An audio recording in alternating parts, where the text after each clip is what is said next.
Rama Rama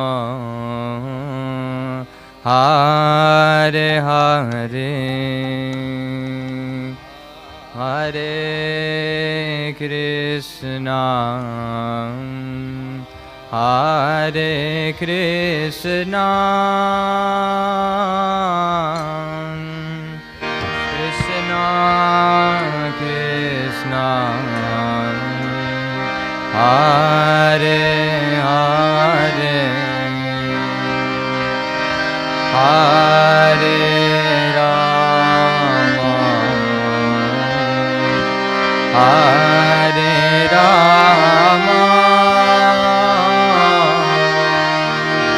Rama Rama Hare Hare Hare Krishna Hare Krishna Krishna Krishna Hare Hare Hare Rama Hare Rama Rama Rama Hare Hare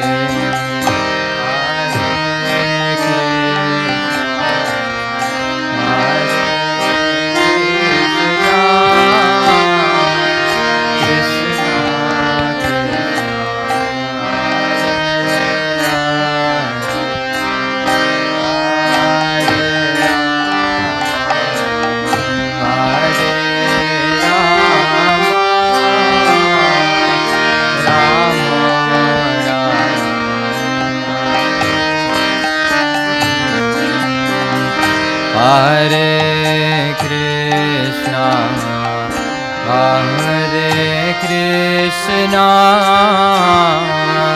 Krishna Krishna Hare Hare Hare Rama Hare Rama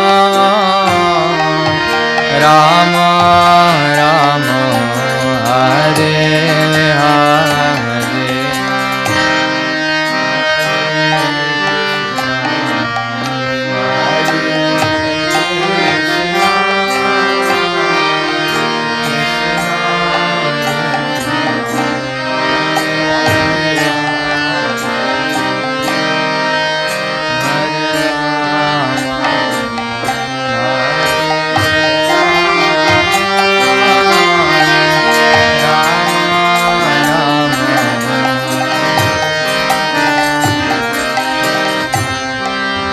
Hare Krishna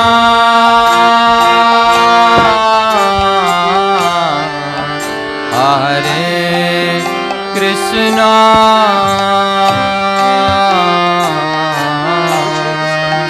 Krishna Krishna Hare Hare Hare Rama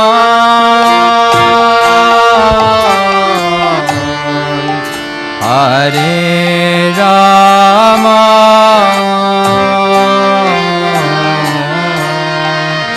Rama Rama Hare Hare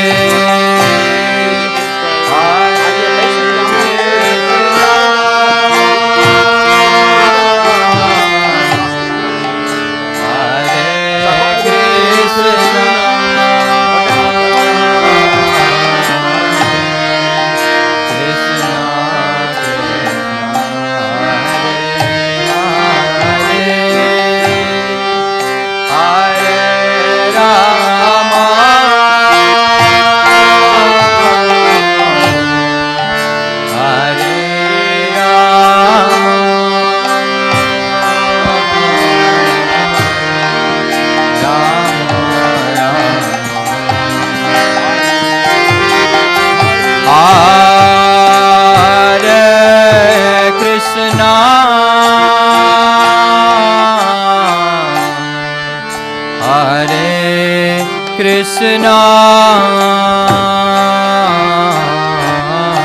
Krishna Krishna Hare Hare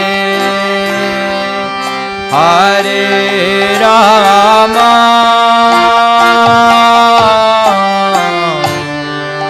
Hare Rama Rama Rama Hare Hare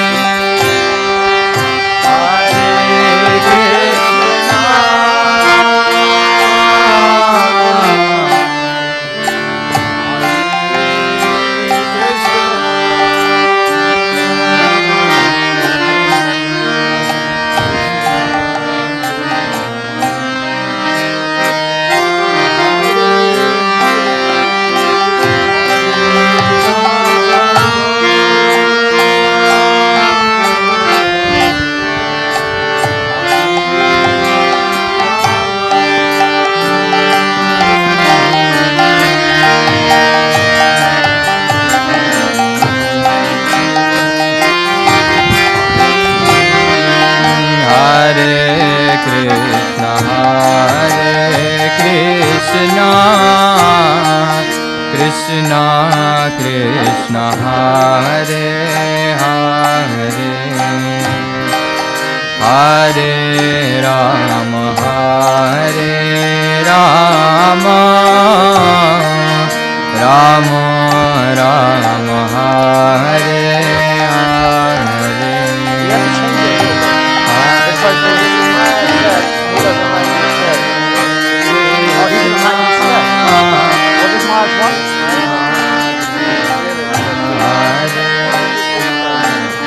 What about the silver ones?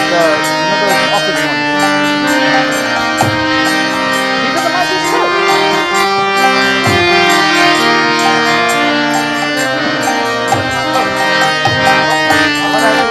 Hare Krishna Hare Krishna Krishna Krishna Hare Hare Hare Rama Hare Rama Rama Rama Hare Hare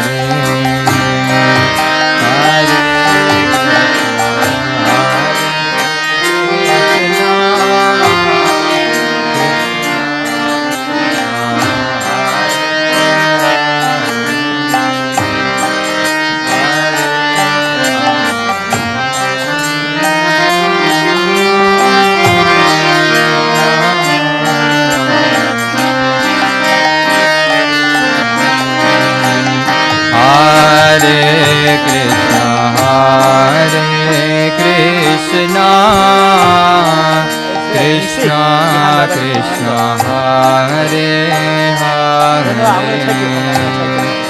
Hare Rama Hare Rama Rama Rama Hare Hare.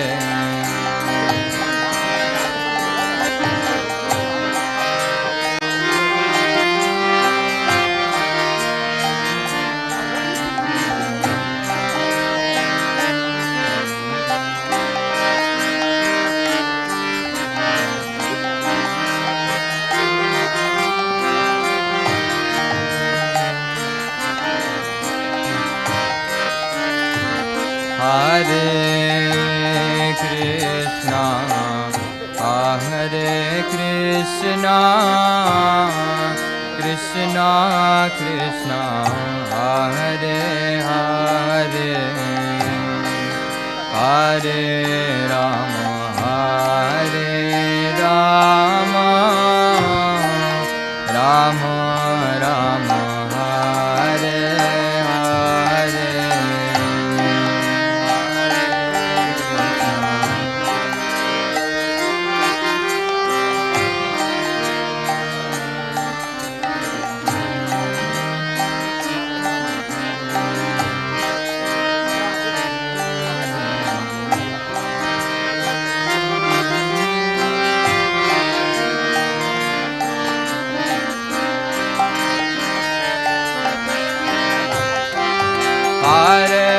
Krishna, Hare Krishna, Krishna Krishna, Hare Hare, Hare Rama, Hare Rama, Rama Rama, Hare Hare.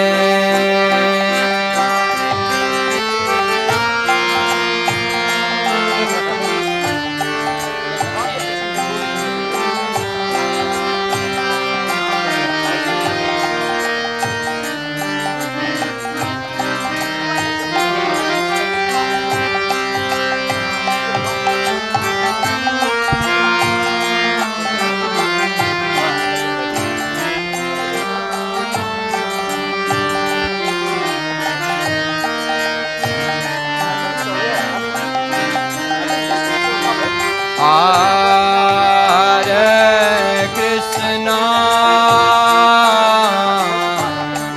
Hare Krishna, Krishna Krishna, Hare Hare, Hare Rama, Hare Rama, Rama Rama, Hare Hare, Hare.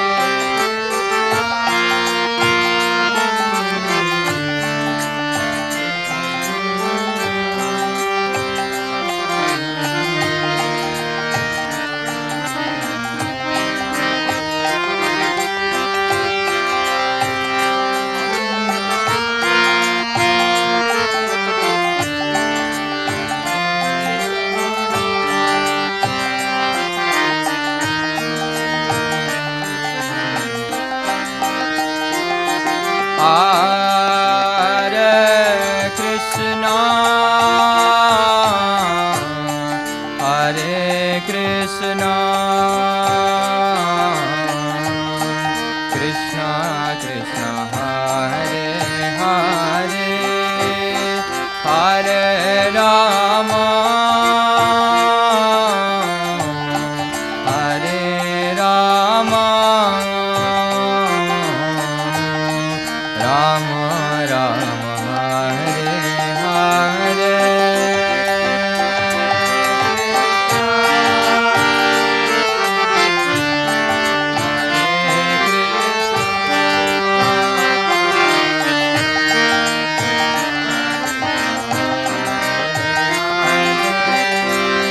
Hare Rama,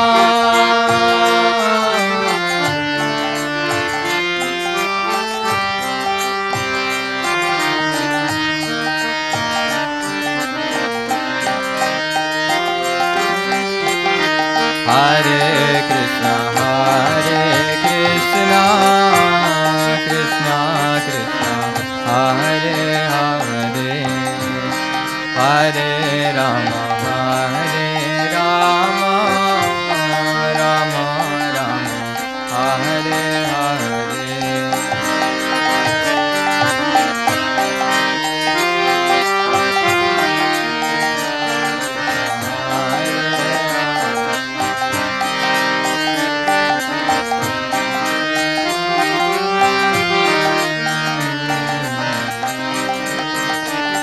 Hare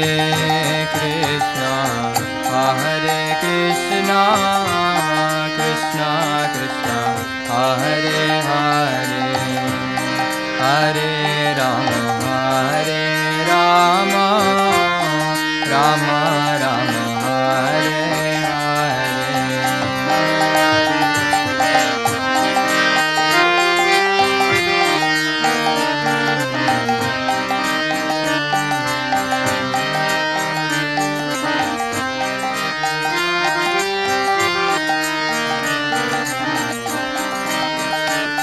Hare Krishna,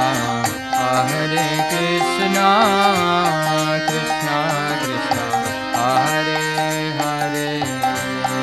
Hare Rama, Hare Rama, Rama Rama, Hare Hare,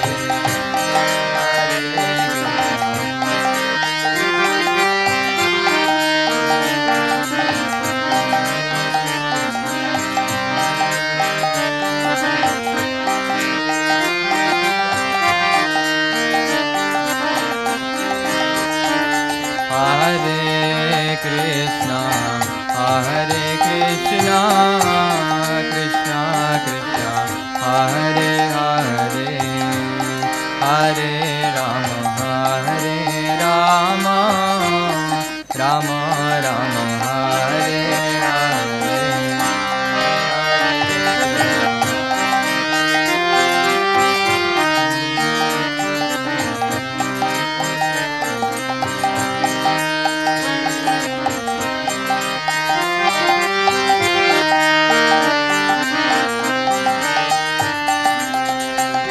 Hare Krishna, Hare Krishna,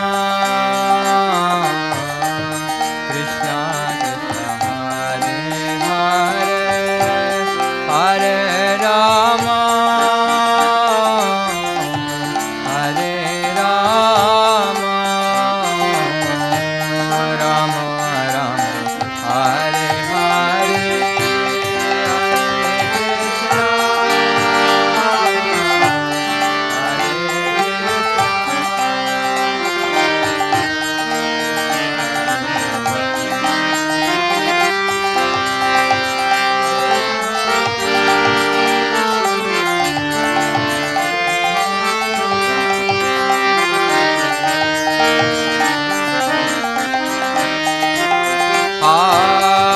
Hare Krishna, Hare Krishna, Krishna Krishna, Hare Hare, Hare Rama, Hare Rama, Rama Rama, Hare Hare.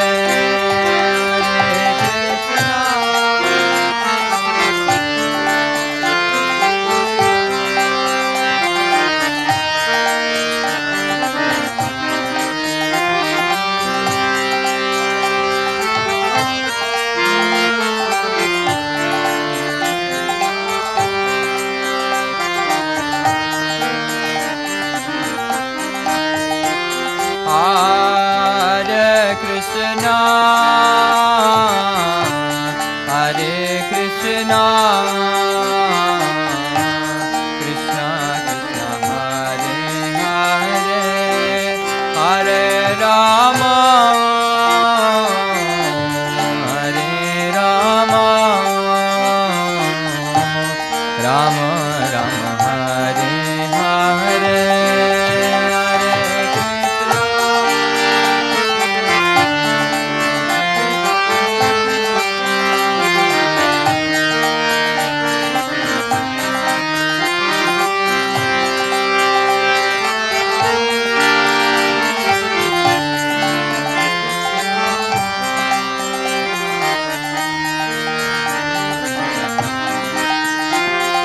Hare Krishna,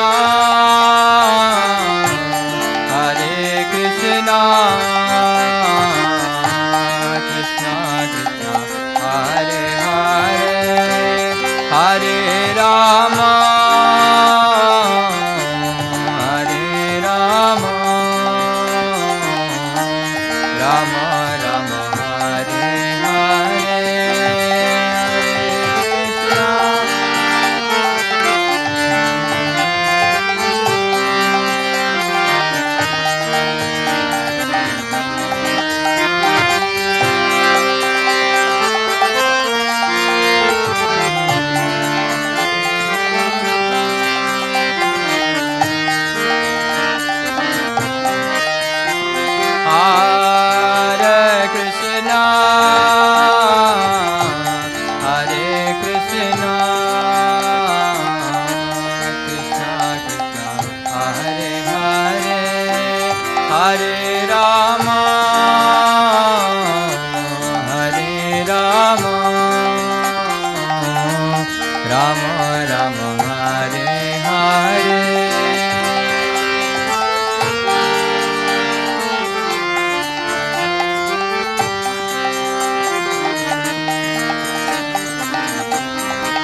Hare Krishna,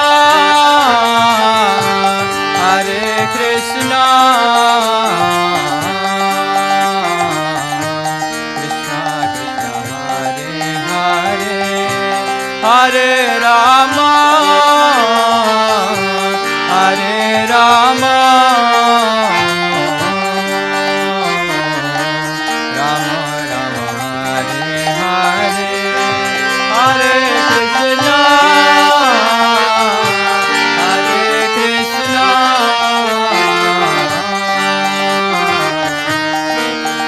Hare Krishna, Hare Rama,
Hare Krishna, Hare Krishna, Krishna Krishna, Hare Hare, Hare Rama, Hare Rama, Rama Rama, Hare Hare, Hare Krishna, Hare Hare Krishna, Hare Krishna, Krishna Krishna, Hare Hare, Hare Rama, Hare Rama, Rama Rama, Hare Hare.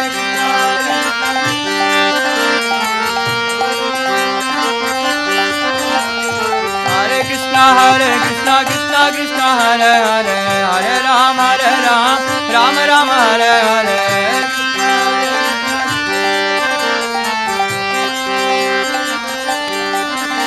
Hare Krishna, Krishna Krishna, Hare Hare, Hare Ram, Ram Ram, Hare Hare. Hare Krishna, Krishna Krishna, Hare Hare, Hare Ram, Ram Ram, Hare Hare.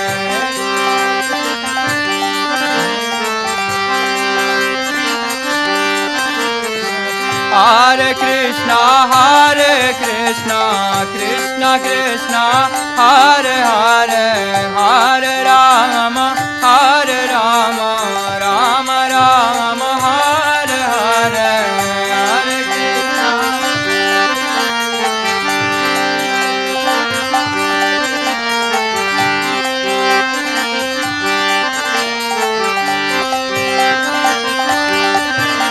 Hare Krishna, Krishna Krishna, Hare Hare, Hare Rama,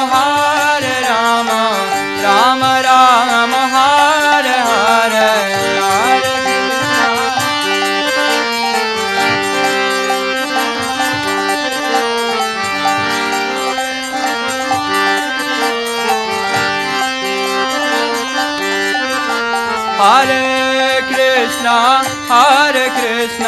Krishna Krishna, Hare Hare, Hare Rama, Rama Rama, Hare Hare.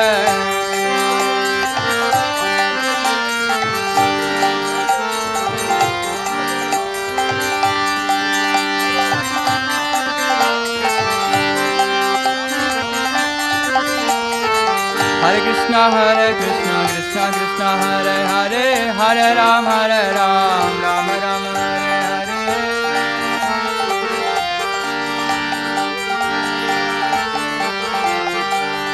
Hare Krishna, Krishna Krishna, Hare Hare, Hare Rama, Rama Rama, Hare Hare.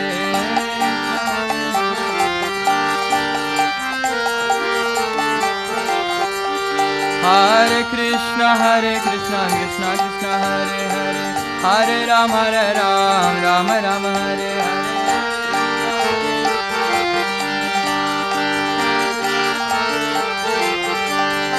Hare Krishna, Krishna Krishna, Hare Hare, Hare Rama, Rama Rama. Hare Krishna, Krishna Krishna, Hare Hare, Hare Rama, Rama Rama, Hare Hare. Hare Krishna,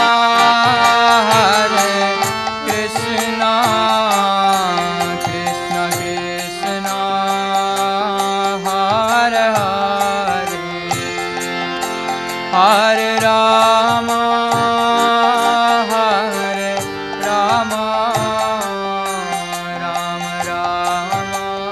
Hare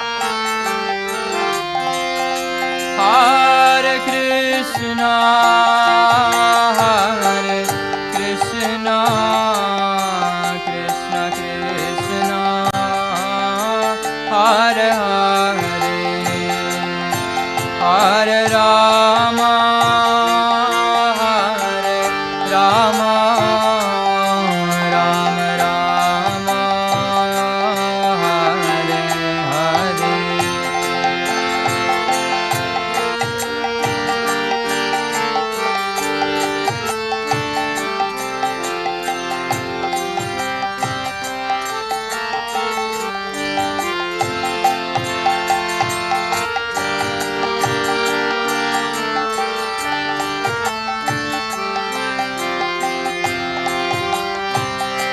Rama, Rama Rama, Hare Hare. Hare Krishna, Krishna Krishna, Hare Hare, Hare Rama, Rama Rama, Hare Hare.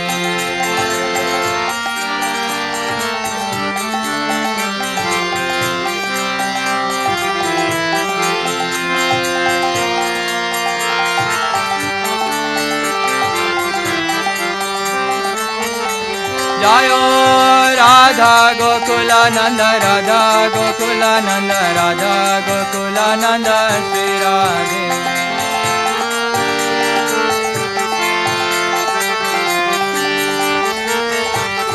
Jaya Sita Ram Lakshman Hanuman, Jaya Sita Ram Lakshman Hanuman.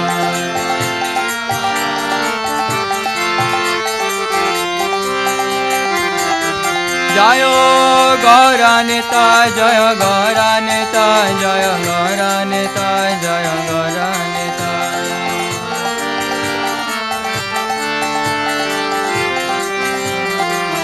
Jaya Jaya Prabhupada, Prabhupada, Prabhupada, Jaya Jaya Prabhupada.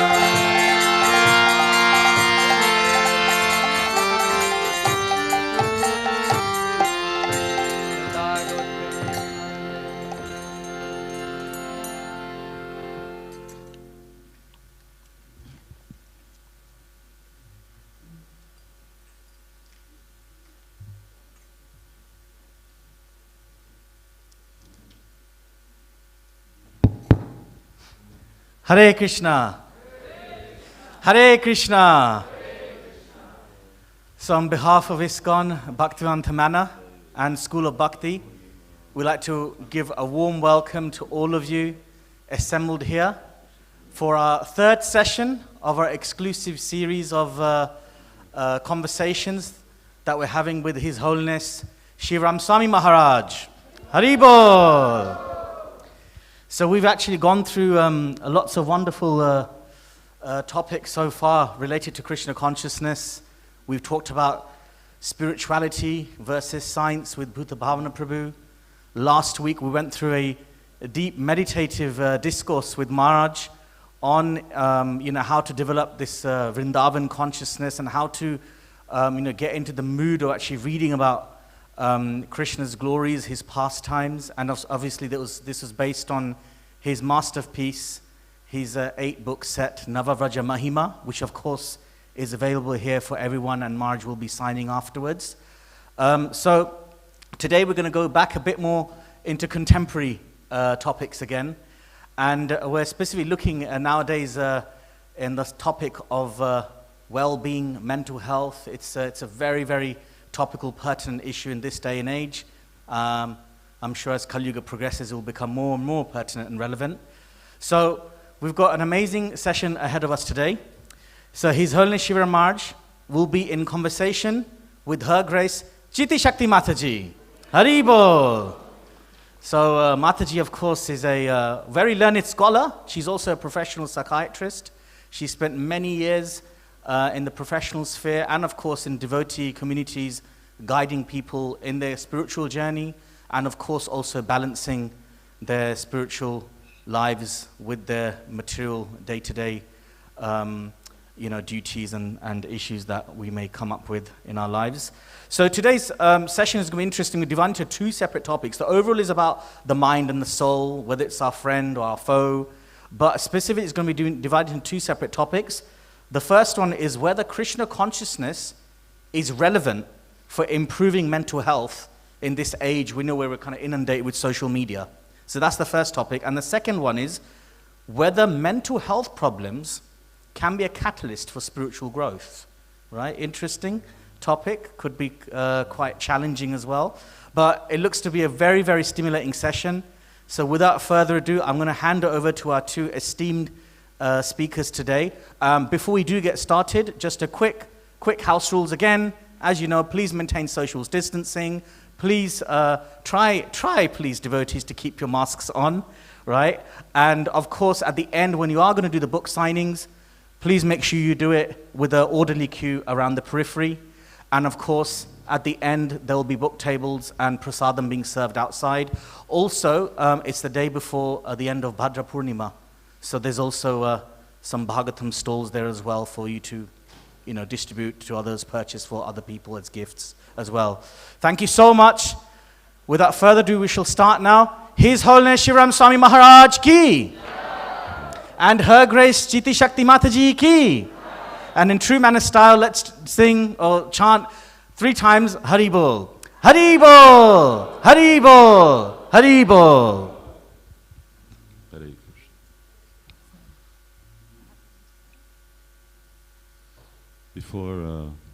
Thank you all very much, and I'd like to welcome everybody. Actually, I will hand over the introduction and welcome to Chiti Shakti Devidasi.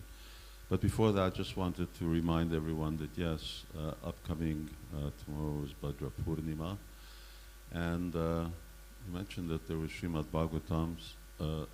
Srimad Bhagavatam is being distributed where? Oh, near the entrance.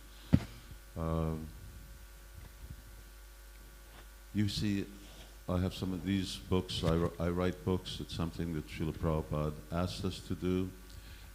It's a supplementary activity to our real main business, which is studying Srila Prabhupada's books. These books are optional. This is if you really got lots of time. Srila Prabhupada's books are compulsory, even if you don't have lots of time. Because without those books, it is really not possible to become Krishna conscious. So I'd like to just remind everyone that this is the, well, best time of year to buy.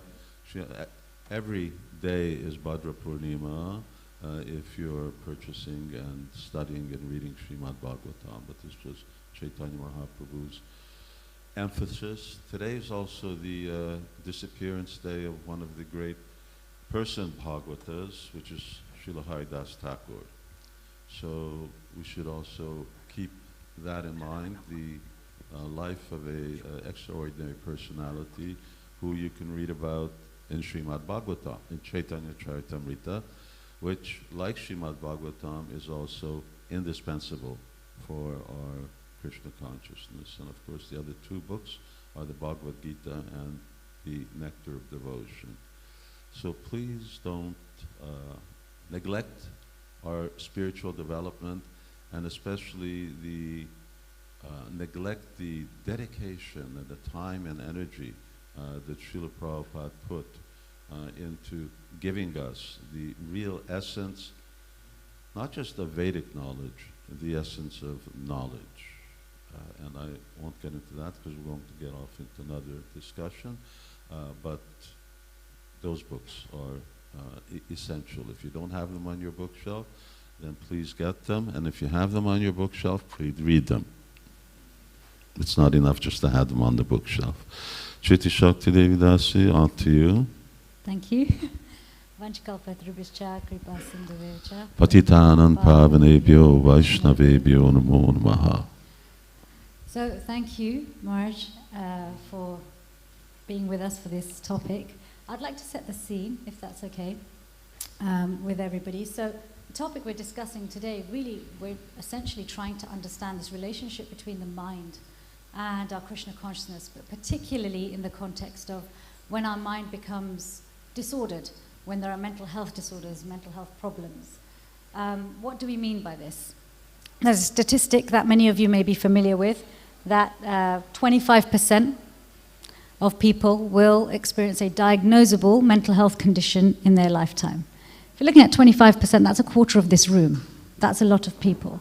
So it's an issue that's significant and important for everybody, whether you're a devotee, not devotee, religious, not religious, it affects everybody because everybody has a mind. And by diagnosable mental health condition, we're not just talking about sadness here, we're talking about clinical depression. We're not talking about general worry. We're talking about anxiety disorders.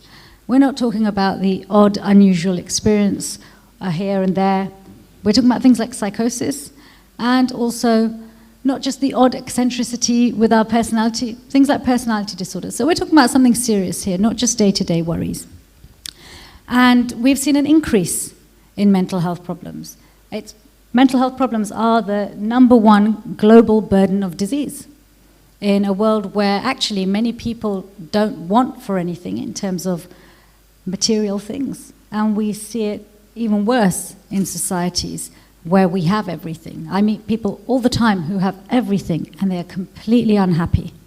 And not just unhappy, they have depression, they have anxiety, they have strong fear of losing everything, even though they have everything.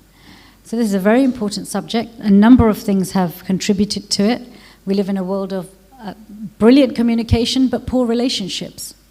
We're living life on demand. Children don't have a natural environment to play in. They're constantly bombarded with more than they're ready for. This is what social media gives them. And it puts their identity in crisis. So with so many things, just even going on materially to put a burden on our mental health, I think this really naturally really turns my interest, curiosity, and actually we want to turn to your wisdom, Maharaj, here, and really understand, we can understand from a material perspective why things are breaking down. But are you able to please shed some light for us on what's our Krishna conscious view and why are things deteriorating for us so much in terms of our mental health?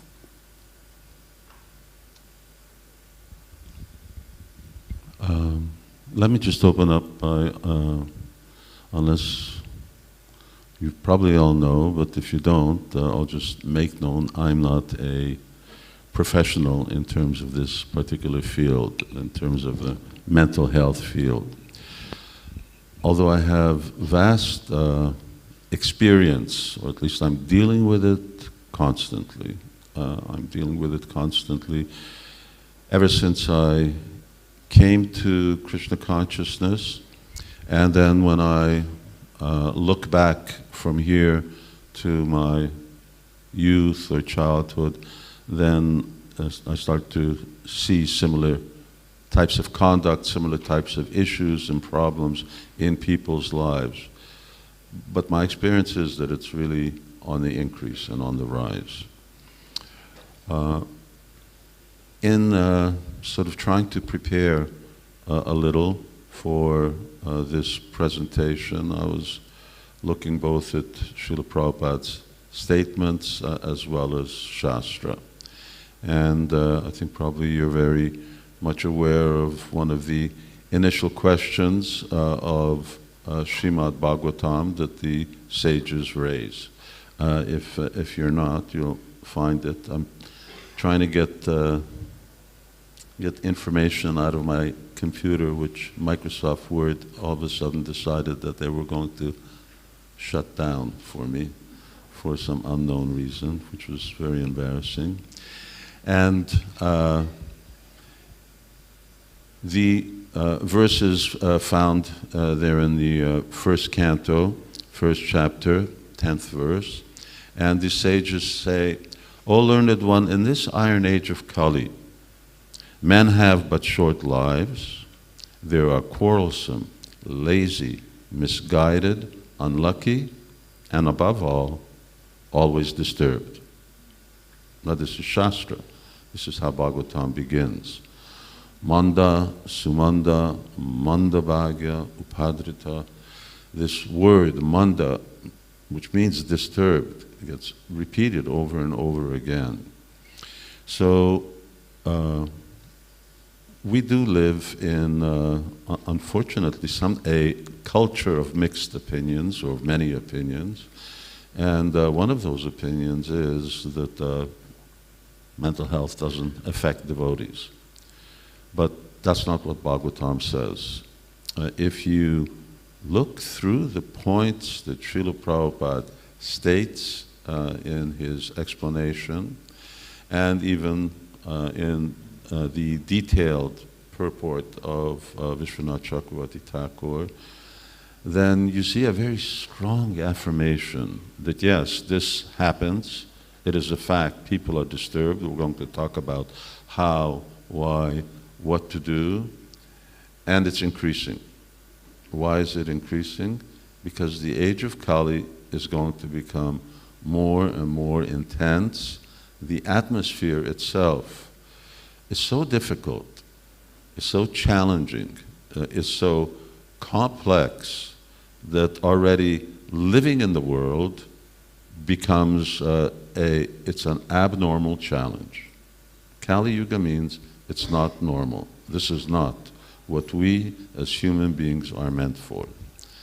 Unfortunately, we're still here. We didn't get out of this material world at an earlier stage in our spiritual evolution. So Kali Yuga has a very powerful influence, and this is just one point which I want to emphasize in terms of your answers, that there is a external influence that manifests in many different ways. It manifests just in the atmosphere. Okay, we're in Lechmore Heath, and right now we happen to be in Vaikuntha, here at Bhaktivedanta Manor, but everyone knows what it's like going into downtown London. It's a very oppressive, challenging, demanding atmosphere. The other Sunday I spoke about wending your way through the maze in Soho district with people there. It's not for human beings. So that atmosphere is very different. Making a living and feeding yourself is extremely difficult. People have to get one job, they have to get two jobs. Bhagavatam repeatedly talks about being overly taxed. The government wants so much of your work. So that itself, we're not designed for this. So our programming is not set up in this way. And so life becomes so very difficult that these things bring something that everyone has experience with, which is stress. We get stressed out. And we get stressed out for these are some of the reasons. And then there's such a thing as karma. And that is the stress that we're already bringing from a previous life, because 20, 30, 40, 50, 60 years ago, we were somewhere else in Kali Yuga. Otherwise we wouldn't be here. And the impressions from those lives are brought over into this life. So very often we see some people just already start off in a very handicapped situation. In other words, they're already starting off with a certain emotional, mental burden. And also, you know, we use this word mental. I think we need to distinguish between also the mind and the brain.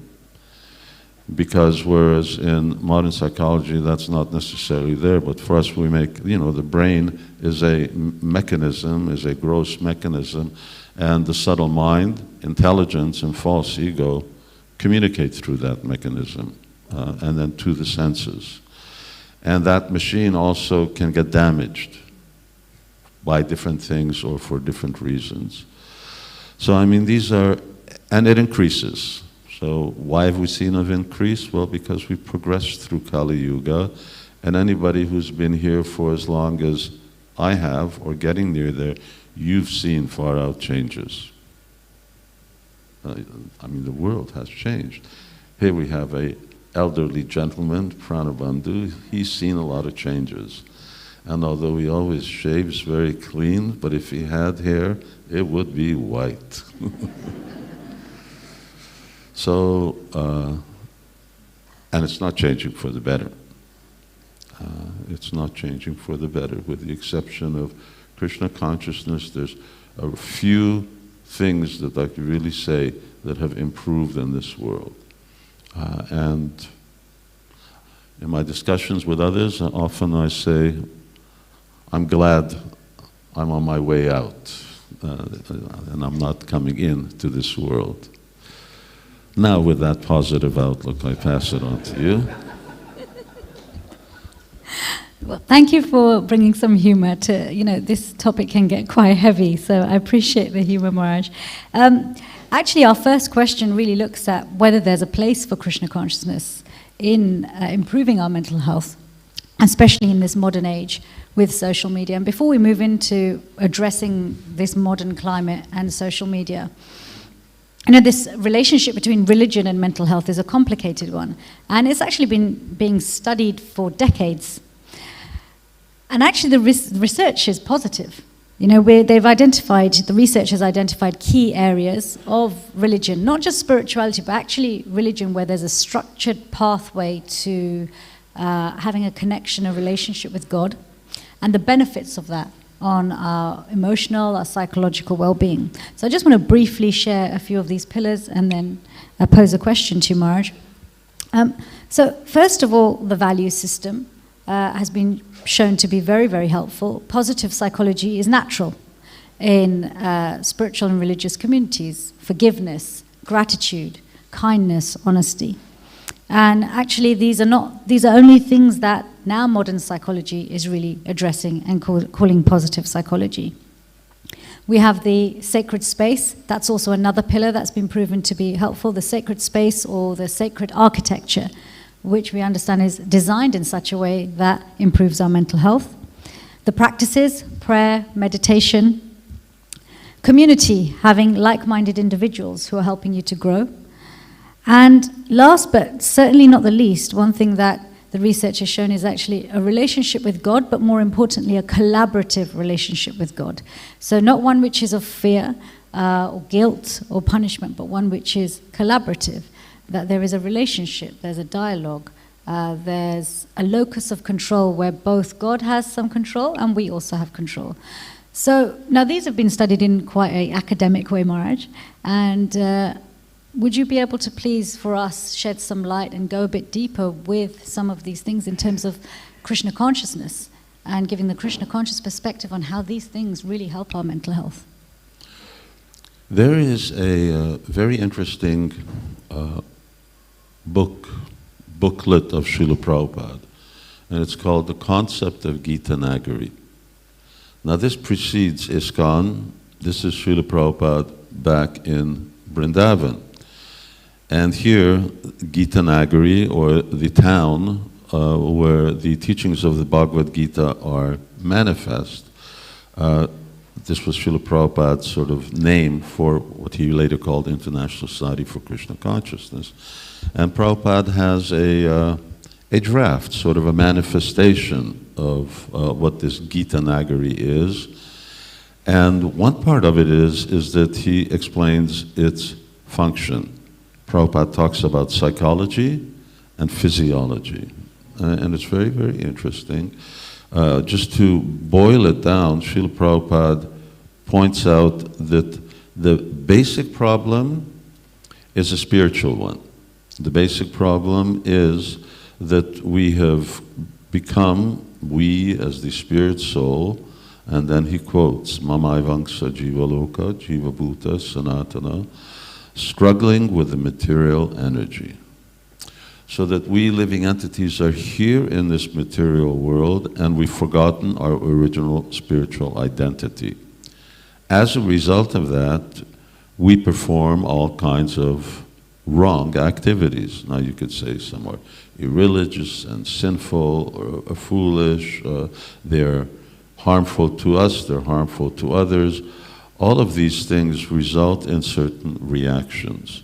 And then Srila Prabhupada says those reactions manifest on the psychological level, and then they also manifest on the physiological level.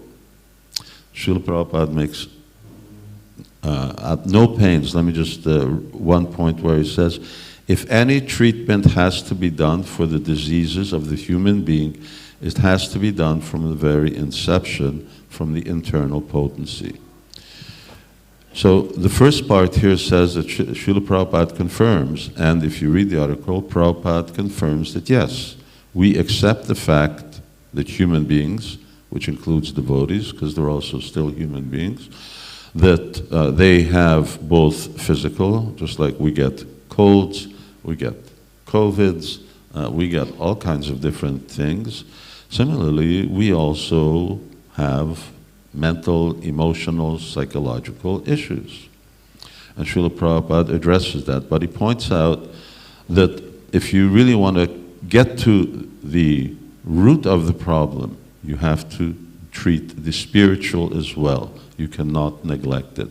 They are connected, they are interconnected. And that we should keep in mind not only for psychological problems, but also physiological problems. You may cure yourself of cancer, but if you haven't cured yourself of the cancer of ignorance of Krishna, then either this life or another life, that cancer is going to come back because you haven't dealt with the real cause. Because the cause is originally spiritual. So Srila Prabhupada points that out. So no question about it, we need to take treatment for our ills. But along with that, we need to actually solve the primary problem, the original cause of all of those ills, which is Krishna consciousness. And if we don't, it'll come back, even if it appears like it's temporarily being resolved. Does that address the point that you want to? Sure, but Maharaj, often when people are struggling with mental health problems, it's really hard to practice. That's fine. And therefore, you should get yourself in a situation where it becomes easier to practice, which means you receive that medication, treatment, guidance, whatever is required to get you there. We're just accepting the principle, not that everything has to immediately be done. Yes, and sometimes there's a priority. What about when sometimes we might go the opposite way, that, okay, Krishna consciousness is the solution, I can neglect everything else. I can chant my way out of my psychosis or chant my way out of my depression. Well, I would, I guess there's multiple answers, but one would be is that could work if you can chant with love. In other words, if Krishna wants it to work, then if you chant, in other words, ordinary chanting isn't going to work. It has to really be perfected chanting, and when you chant with Shuddhanam or Premanam, then the holy name can cure a lot of things. Maybe some of you have already attained that perfection, but if you haven't, then it's not necessarily going to work. And the other is, then we have Srila Prabhupada. Now Prabhupada could have cured himself. Krishna could have ensured that Prabhupada was cured, but that isn't what exactly happened. Srila Prabhupada, who was perfect in all ways, still succumbed to a certain ailment. So, no, we should not be thinking that I can, just by Krishna consciousness, I'm going to resolve this sickness. Just try it when you have a cold. Just chant your way out of a cold by chanting Hare Krishna. So we don't do that. What to speak of if you're in a difficult situation, who's experienced intense pain? Okay, quite a few people do. You have the experience. Smashing the wall. I was chanting Hare Krishna and I was doing that, but I was in no illusion that I was going to stop the pain by chanting Hare Krishna.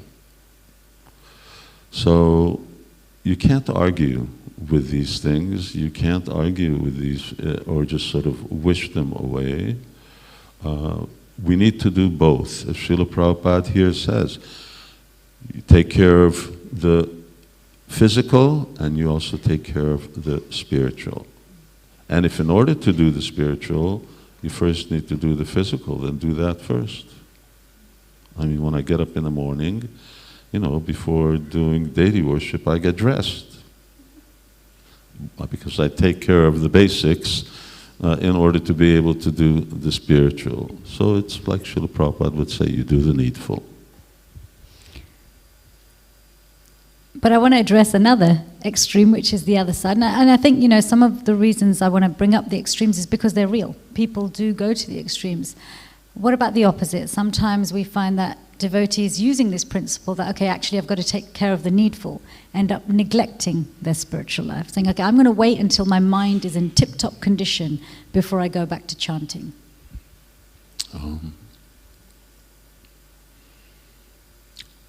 Tip-top, maybe really a high shot. Devotees should always do things with proper guidance and understanding. I could ask who's given birth to children, and I see quite a few mothers. Srila Prabhupada was very understanding that when mothers give birth, that they're not going to be tip-top in terms of their spiritual practices. You can't just tell a newborn, well, just hang on, I'm going to Mangalartik and I'll be back in 45 minutes. Or you just can't tell them, well, listen, stop crying because you're interfering with my japa, I can't hear. So there are circumstances where it's just not going to be possible, and you can't just expect that, I'm going to get my spiritual life perfect before I attend to this. Don't neglect disease or fire. So you can't neglect it. And sometimes you may have to do a certain balance. You may have to do a certain compromise. Just in terms of those devotees who've taken their vows, they can be riddled with a lot of guilt that they're having to compromise their vows to take care of their mental health. You have disciples who perhaps some have had to do that. How do you see that as a guru? As long as it's healthy guilt, which doesn't result in psychological issues, in other words, it's another word for it is being responsible. We shouldn't be blasé about the whole thing. But that may be there. I just, I can't do it as well as I should. And if you need to check up or guidance, then one should check with my counselor or my spiritual master. I'm in this such and such situation. Is this acceptable or understandable? Because in principle, it can be.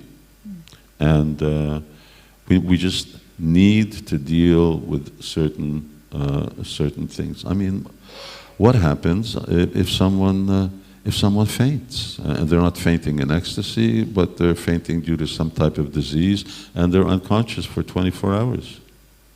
Well, they didn't chant their 16 rounds. What's going to happen? I mean, it's an understandable situation. And there are so many other situations where you may be conscious, but nonetheless the issue is so pressing that some compromise has to be made. And so Srila Prabhupada was understanding and said, all right, let's see if you can make it up in the future. And that's generally the direction that we go in. But yeah, we shouldn't be feel so guilty that then becomes problematic, or guilt becomes the thing that we let our mind drag us into a naughty situation. Thank you. I think your answer has been really helpful, because it clarifies that the spiritual master and Krishna's mercy is always available, and they are aware that there are going to be challenging situations. And I think that's going to be reassuring for a lot of devotees. What Srila Prabhupada said in that mother's example, Krishna is understanding. Krishna loves you. Krishna understands now this person's in a certain situation. That's fine, but he's doing his best, and let time prove what they can do. Maharaj, I just want to change angles a little bit in terms of some of the things I've seen can trigger mental health problems. I mean, two key areas that really come up. One is identity. Whenever there's a change in someone's life, there's some shift, adjustment, letting go of some form of identity and embracing a new identity. It normally just comes under the umbrella term of stress, right? Or life changes, or stress caused by life changes. And our Krishna consciousness process is so much to do with identity. I've also experienced in my own life when there's almost something, I can't even put a word to it or describe it, but there's something very transformational about engaging with this process that makes the changes that we experience here much more manageable. Are you able to shed some more light on that side in terms of identity and how Krishna consciousness can help us with that side so that this world doesn't seem so difficult? It's such a wonderful thing that Srila Prabhupada gave us, that right from the very beginning we have this real sense of alternate, or rather real identity. Jivera Swaruphoi Nichera Krishna Das. You are Krishna's servant. Of course, we say that, everybody knows that, we tell other people we're all servants of God, but it's actually a very deep and a very significant truth, because it anchors us.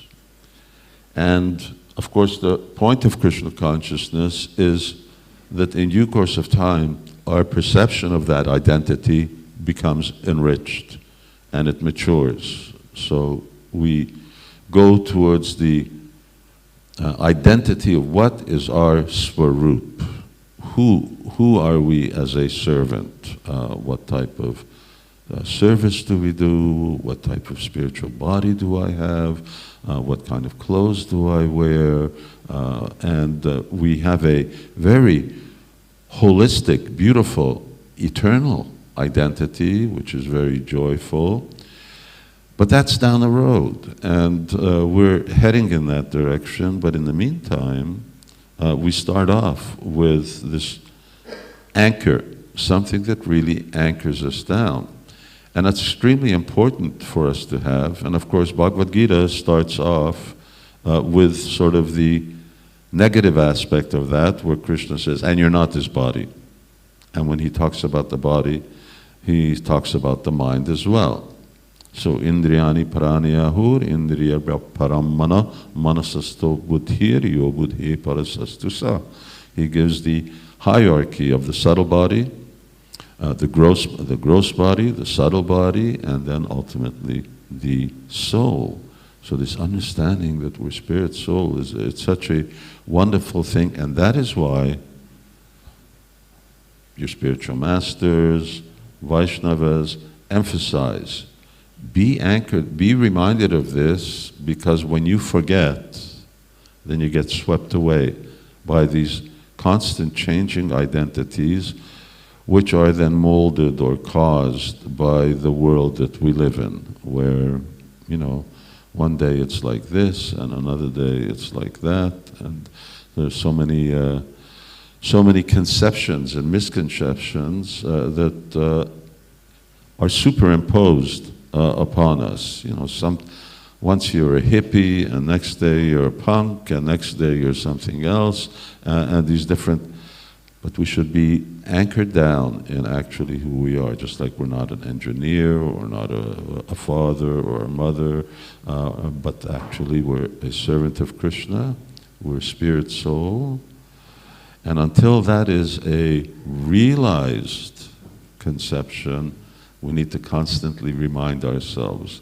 Otherwise, we get very easily swept into this constantly changing stream of who you are and who you're trying to be, catching up with the crowd, whatever the latest craze is. And that becomes extremely problematic, and especially today's youth. This world moves at a much faster pace than the world that I came into.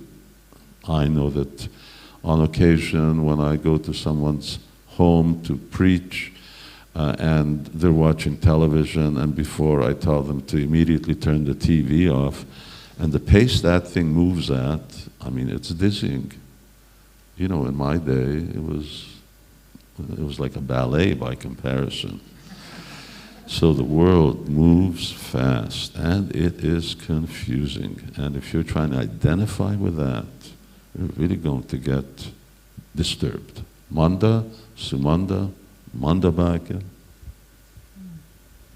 Actually, this moves us really nicely into probably the last area of this first half of the topic, or first half of the session before we open to the audience.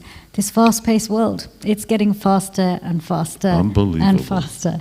And now, I personally have strong views about digital media and the detrimental impact it has on people's well-being, physical and mental. And without going into a whole hour's explanation of why digital media is not good for us, just in a nutshell, my clinical experience is that it's really digital media, and I'm talking about all types of digital media, is really an evolving, constantly evolving, socially acceptable drug. It's not designed to help us. I know we hear that it's neutral and it's up to you what you do with it, but it's not designed to help us. It's designed to, at least that's what I've seen. It's designed to exploit us. And it follows us, it watches us, and that's what I mean. If you could design a drug that nobody would ever be able to come off, you would design a drug that evolves as your tastes and your needs evolve. And that's what digital media does, fast, and it gives you everything on demand. But I also see that it has its uses, and devotees use social media. We used social media to set this up. We use digital media to let people know about today. So is there a way that spiritual life, Krishna consciousness, and digital media can work together? Or is it something that's best avoided? I think Srila Prabhupada would answer that they can work together. The question is, are we qualified? Can we handle it? If I want to ask devotees, how many devotees have got pets at home or dogs? But if you do, if you have a dog, a cat, you house train them. House training a dog or a cat is relatively easy. If you're going to get a lion, especially a full-grown one, that's a different story. So this is a lion, and this is a multi-headed lion, and you cut off one head and two heads come back out. So you really have to know what you're doing to be engaged with social media and everything else that goes around. You know, Prabhupada said, yeah, the atom bomb can be used in Krishna's service, and anything can be used in Krishna's service, but are we qualified to do it? On the first debate, that was a debate that we had with Bhuta Bhavana Prabhu, I just cited that example, where Krishna forbade Arjuna to know about Yantra Vidya. This is Arjuna. This is not us. We don't fall in the category of Arjuna, Krishna's eternal associate. He's a king, he's a Kshatriya, he's a self-realized soul, he's so powerful, he can't do it. And I'll just raise the question. There was a time starting 1965 up until 1977, which was called the Hare Krishna explosion.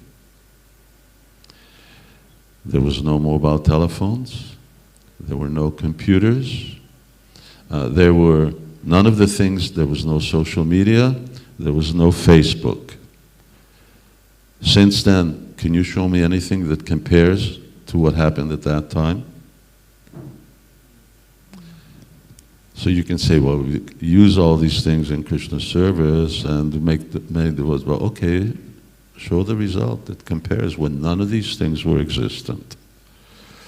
So I know, for instance, there was a certain time in Hungary when mobile telephones came in, and I made this futile effort of convincing the yatra. Usually everybody listens to me, but this was one time where carte blanche, no one was willing to listen, where I said, let's not have mobile telephones in our society. Anyway, everyone thought I was joking. I tried to, usually I'm pretty good at making clear when I'm joking or not. But anyway, it didn't happen. There was a time in Hungary when I had to walk 2 miles to a telephone booth in the middle of winter to make a telephone call here to the UK for some particular purpose. And devotees were falling out of the sky to join the movement. I don't know how they knew about us, but they were coming. Sometimes we had to stop them moving in because the temple was too small. Same thing was happening here at the manor. Devotees, when I came here visiting in 1979, devotees were sleeping on the landing, they were sleeping on the stairs because there was nowhere else to sleep. There were so many devotees. So it's not a problem now. But we got so many great media for preaching. So is the lion eating us, or are we actually able to really use it? And sometimes we have to sort of back off and realize, I should keep my distance from this thing. I went on Facebook for about 23 seconds, and I saw it and I said, this is not for me, personally. Someone else has a Facebook page on Sivarama, I don't know what it's called, and they put on some of these little videos, but I don't want to go there. I'll just finish quickly. When computers first came out, we used to have a place in Watford, which was called Watford House. What was it called? Croom House. Well, I renamed it Croom House after Croom Court, but it had another name. And computers came out at that time. I think the first computer that we had, there were little things, was 23 kilobyte. They were very, very small. And one night I stayed up all night writing computer, trying to write a program, because even then you had to sort of write your own program. And we had a Scottish devotee here who was programmer, and after that I said, never again. It works, it doesn't work, I don't want to do any more than press the button and write. And if it doesn't do anything more than that, I don't want to go deep into this. This is really tamagoon. And the more you go into this, the more you go into the depths of tamagun, and the mode of ignorance is not good for mental health. Thank you, Maharaj. So we'd like to open the floor to questions, please, and anything that's coming through online as well. There's someone there at the back. It's Gaurangi all the way back there. Haribol Gaurangi.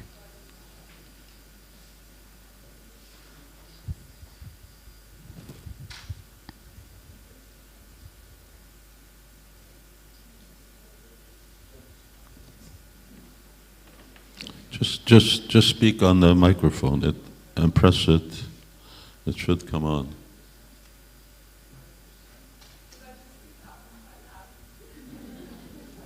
Yeah, go ahead, try. Thank you very much.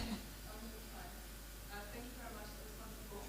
You spoke about identity as a major trigger, and Maharaj explained it so beautifully. Thank you so much. And it makes sense to me as a relatively mature adult. But when talking about teenagers who are by nature quite rebellious and going into from like the sheltered spiritual community into the big bad world, how do you have any practical advice, explanation as community members how we can help, guide, support that identity is not for those who are going into the big bad world, if I make sense. So Maharaj, do you want to take this question first? How do we support young devotees who have been brought up in the movement, going through opening up to the big wide world and identity? Well, ideally, it should start with the education. That's whether devotees or non-devotees, we're meant to prepare the youth for the world. For us, real spiritual education, sense control, mind control are essential. These are what children are meant to learn. Now, that's not necessarily to say that parents are the best people to teach them that. Not because they don't know how to do that, but just because children know how to manipulate parents too well to get around those things, whereas, ideally Prabhupada's idea of a gurukula or some other neutral personality, they behave differently. But nonetheless, that is what we need to do. In the absence of anything else, we need to prepare the youth, because the peer pressure that people come under in the world today is enough to drive you nuts. So and what to speak of someone who's still grappling with so many other things, because there's so many physiological and psychological things happening to a teenager, and they're literally speaking, exploding already inside. So instead of having some external stability, there's more explosions going on outside.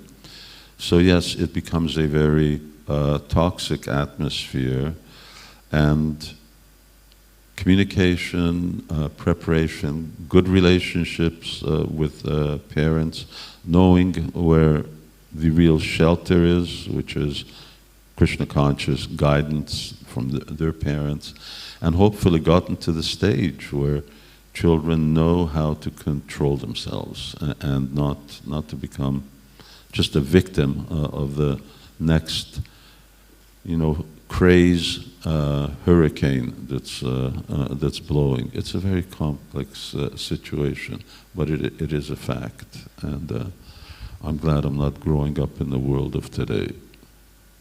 I was just going to say that, we understand that umbilical cord's cut when a baby's born, but when children become teenagers, the subtle umbilical cord is cut. It's the time when a child stops seeing their identity being tied to their parents, and they start to develop their own identity. So their brain, their mind, their psychology, emotions will turn them to anything outside of their parents. And it can come across as rebellion, and it can come across as a dislike for parents, but that's not actually what it is.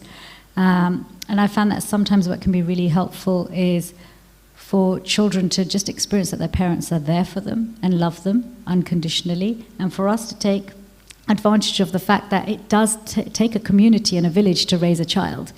And often in teenage years, children will find their anchors in others, and if we can serve them by giving them healthy association, even if it's not coming from us, we're used to them listening to us, right? And it can be quite a shock for a parent. Oh, my child doesn't think that everything I say is the most wonderful thing in the world anymore. You know, and they seem to have forgotten everything I've taught them, and they give the glory to somebody else who said it, you know. Oh, this person taught me this, but that's a good thing. So I found that can be very helpful for young people who are developing their identity today. Hare Krishna. Anyone else? Well, we left Thank you, so much Ishwar. time for questions here. Here's one of it. Oh, Oh, Go ahead. Hare Krishna. My name is Nurhan. I was in Budapest once and I saw the devotees and I was talking about Bhagavad Gita. And when I was talking to them, I was saying, please take me to your Maharaj and I want to meet him. So it was time to meet you and get your blessing. And it is honor to meet you. Hare Krishna. And I would like to ask you, it's deep down actually. My daughter studied psychology and she will be doing a master. So we are discussing about consciousness and conscious mind. And I met this knowledge much later of my life. And my husband was Hare Krishna follower, but passed away 2.5 years ago. So what happened is when they were little, I was taking them to a temple, and when my husband and we were chanting, but I was joining as a cultural way of it and respecting. But I didn't understand for years, and later on I understood. When my children were little, they were looking at me saying, "Mom, do we believe in?" I said, "This is Daddy's religion," and I was Buddhist, I was atheist, sort of. Anyway, what I'm saying is, it took for me years to understand, and I was taking my children to science museum all the time and saying, that's your religion, that's your God.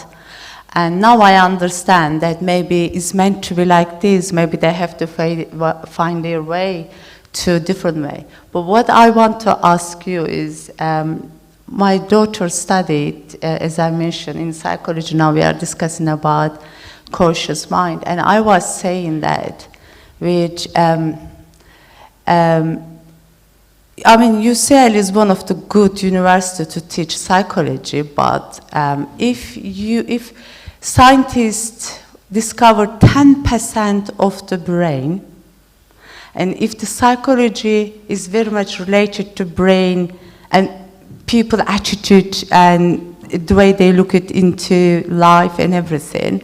So if scientists find out only 10% of the brain, and I say to my daughter, how could you treat patients? And if you don't know the conscious mind, if you don't know everything about brain, so how could you help really to all the people? So we discuss about many things, Einstein, atom, and I say, if, for instance, Einstein found the atom, but then they discovered the atom bomb. Thank you. So what I am trying to say is that I really need help for that. I don't know how to help. Now, when I cook at home, I listen But Hare Krishna. Can you ask a question? So Sure. The question is, like, for young generation who gets love and caring from their parents, which is both of us with my husband, but studying in this society as a mom, who learn Krishna consciousness later of my life, actually. How can I explain to children that there is conscious mind, and also then once they understand that I can help them to chant and meditate. How can I explain to them this Krishna knowledge and conscious mind altogether, like in Bhagavad Gita, it says spiritual atom and all this. I hope I explained to you, because I have to explain to them in scientific way as well. So you would like Thank you. better clarity on what's the relationship between the mind and the soul, the conscious mind and the soul. Marge. the soul is what's conscious. And the consciousness of the soul is spread throughout the subtle body. This is really something that I don't think psychology is really clear about, that there's such a thing as a false ego, as a substance. There's an intelligence, which is a little grosser substance, and then there's the mind, and then there's the brain, and then there's the senses which make up the body. All of these are conscious, but they're conscious because of the presence of the soul. Just like the electricity is on here, so there's light everywhere in the room, there's light on top of us, light is all pervading. When you turn off the light, then everything's dark.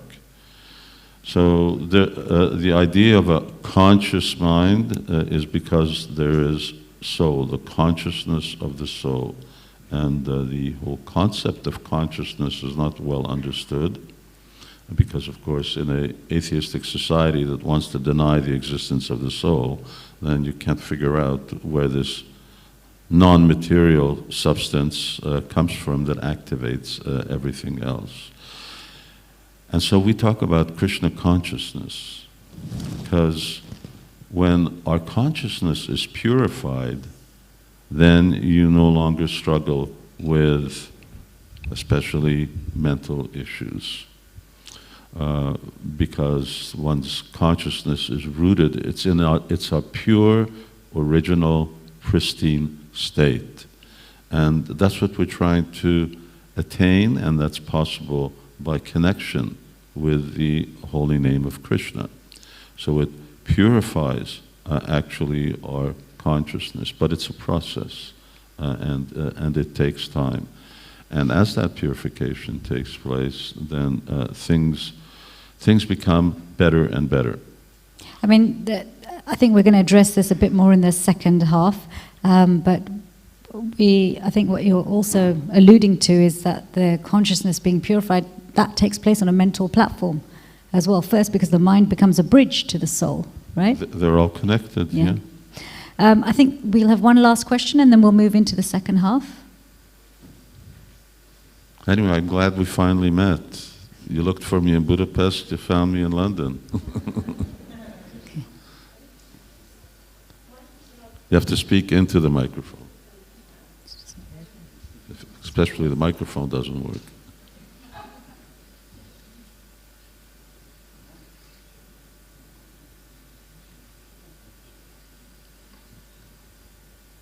Do we have another one? The one that was on this side works, so I don't know.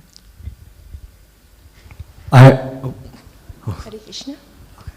I had two questions actually. One you already Can you speak into the mic? Sorry. Speak like this. Okay. This is the first time I'm speaking by the phone actually. I had two questions. First one was the same one the Mataji asks about explaining the atheist people about difference between mind and the soul. And then the second? The second one, because I have listened so many, I'm reading Prabhupada's books as well, so I am getting to know the answers. The second one, which you referred your way out yourself, yeah, and I assume you referring to the mukti.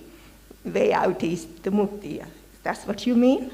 When you were saying you're glad you're way out from here, from this world. What was the question? I'm not clear on what the question is. The question was, I was thinking about liberation. What is liberation? Liberation. What is getting a mukti when you fully dissolve in Krishna consciousness. There's two types. There's one bhakti, then the other one we talk about is mukti. So what's the question in The terms of, question do you is, want to so know I the was difference acting between bhakti and mukti? No, I know the difference. Right. So because I thought Prabhu said that he's on his way out from this material world, getting rid of from the material world, going to Krishna, going back home. Yes, That is real mukti. That's real mukti. That's what I'm referring to. Yes, To mukti. Yeah? So going to Krishna, Yeah. that is liberation. Yeah. So what I wanted to know is what sort of things you're doing to going back to Krishna, to mukti, get to Okay, so mukti. Maharaj, how are you guaranteeing that you're falling in love with Krishna? Well, right now we're trying to solve all of our mental and emotional issues that stand in the way. That's our main concern. There are obstacles. Yes. And we want those, how can we deal with the obstacles that stand in the way to becoming fully Krishna conscious? And there are real obstacles. It's no use saying that they don't exist. Mm-hmm. So what our program here is about is how we actually, how are we going to deal with those? And that's just a patient is sick, we want him to get well, that is mukti. Now, how are we going to get there? Yes, that's the question. Yes, that's what we're So talking can about you elaborate a little bit more on that one, please? Okay, then we'll see if anyone has any. Well, our next session is about more of that. Thank you. Hare Hare Krishna. Krishna, Hare Bol. Okay. Thank So, okay. Maharaj, there's 2 online questions. Do you want to move into the next topic, or shall we address these? Shall we have a look? See if they're related? Yeah, Yes? yeah, go ahead. Can I have a look? Sorry, managed to write them first. I haven't finished the second one. Just, oh, If they're not related to this topic, we can bring them in the second half. Can you read my handwriting? Yeah, I can read your handwriting.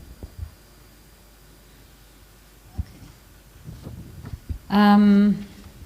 I think these 2 questions are related, so I'll ask them both together because they're similar. The second says, accommodate the limits of individual devotees and people's mental health problems don't arise. Okay, so I'm going to read both questions because they're tied together. So how looks to can me we... like you need glasses. No. No. How can we best... I was know trying a to read good the writing. optometrist over here in the audience. How can we best identify and design a support system for devotees living in the ashram that might be experiencing mental health issues? And how can those who are managing and organizing temple communities recognize and accommodate the limits that individual devotees have in performing their services? Can you abbreviate that? Basically, how can we help devotees who are struggling within our communities, both from a managerial sense and a community sense? They may need professional help. I came from an engineering background. I wasn't as fortunate as you. I didn't have to put that to very much use, but here, for those, there are people who have very deeply ingrained issues. I see and deal with many. I see very often also that myself, temple presidents, senior devotees, they are successful in managing easy to deal with issues, but sometimes it's just above them. Now, for instance, in Hungary, we have devotees who are mental health professionals, and then we also have non-devotees, but people who are very sympathetic and understanding to our values, beliefs, and way of life. We send it to them because it may be that it's not something that we can manage because we're not trained to do so. And of course, it's not necessarily the function of an ashram. We're here to educate devotees. If there are obstacles in that education, if we can remove them, fine. But if we can't, then we need to have professionals who can actually deal with that. I have no problem, no hesitation of doing that, and often I find it's a real relief from our leaders, because that's not their forte, that's not their strength, that's not why they're here. Although it's becoming an increasing need. Practically speaking, that even we have one devotee who now we've sent, just so that we have an even more in-house person to deal with such issues, because they're so frequent.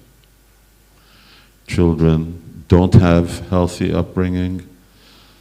Very often, just a little while before I came here, I sat down with, say, 5 devotees. And I asked one standard question: are your mother and father together? No, no, no, no. 5 out of 5. I thought, well, there's a good chance there's going to be some problems here. That's already just one. And then, of course, that's one of so many different things that are thrown at the youth today that really need dealing with, and which sometimes they come to Krishna consciousness artha jignasura for something that's, they're not necessarily just looking for Krishna consciousness. They see, here's a family, I never had a family. Here's a nice family atmosphere. Here's someone who, a guru becomes more like a father figure. But a guru is not necessarily meant to serve the function of a father. What to speak of serve the function of a husband. So, but these are realities that come up in the world today due to the lack of real quality upbringing that the children and the youth have. We need to be able to deal with it. Okay. So in a nutshell, we should try not to do everything within the community and get the support of professionals. Do what you can. That's the same thing. Someone comes to us with some chronic disease. What do? I'm going to start telling him, okay, let me take your pulse. Yeah, I think you got this problem, and here's some medicine for you. And I send them to a doctor. It's not... we want them to become Krishna conscious. Just because they're sick doesn't necessarily mean that they can't be Krishna conscious, but it should be a doctor who makes them well. Thank you. So this brings us to the second half of this conversation, and we want to shift the focus a little. We've spoken a lot about how the practices, the philosophy, the anchoring of our identity in terms of Krishna consciousness can really help our mental health. But I've seen often in my work, mental health crises can be a catalyst for people to wake up to spiritual life, because society rejects you, because you no longer necessarily have an identity that is pleasing or a persona that's pleasing. I've heard parents say, this is no longer my son, this is no longer my daughter here, you take care of them. And literally just leave them. People are rejected by their friends, etc. And they start to question, who am I? What am I doing here? What's the point? So that crisis can be a real opportunity to go deeper. And as devotees, we also see everything as a blessing. Whenever there's any change, any suffering, how's Krishna's mercy coming through this? So Maharaj, do you have any advice for devotees who might be going through mental health challenges, and how can we see that as a blessing from Krishna? How can we see a mental health challenge as a blessing from Krishna, particularly when we're already in Krishna consciousness?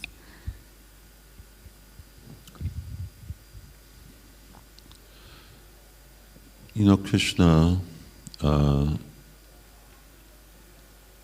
or Lord Brahma says, I'm just trying to remember what Lord Brahma says in Sanskrit. As soon as I do, I'll quote it. That a Vaishnav sees everything as Krishna's mercy. That is our basic training. Although the external appearance of mental issues, emotional issues, physical, just like we had one of our devotees recently who had a stroke. Why does it happen? We have the whole epic of the Mahabharata, which is just one issue after another happening to the Pandavas. And you see Arjuna in the beginning of the Bhagavad Gita, he is about to have a nervous breakdown. So that's what it's about. So, because he's in such a crisis situation that he's being torn between, well, this is my duty, and those are my relatives. And, you know, it creates such a dichotomy between the two, so much pressure that he doesn't know how to deal with it. And of course, so he surrenders to Krishna. So once again, it's the importance of our education as to how we see a situation, that can we see things as Krishna's mercy. Yasyaham anugrahami harishe taddanam shane. And Krishna says, because when I favor a devotee, then I take things away. And then on the other side, and still I can't remember the verse,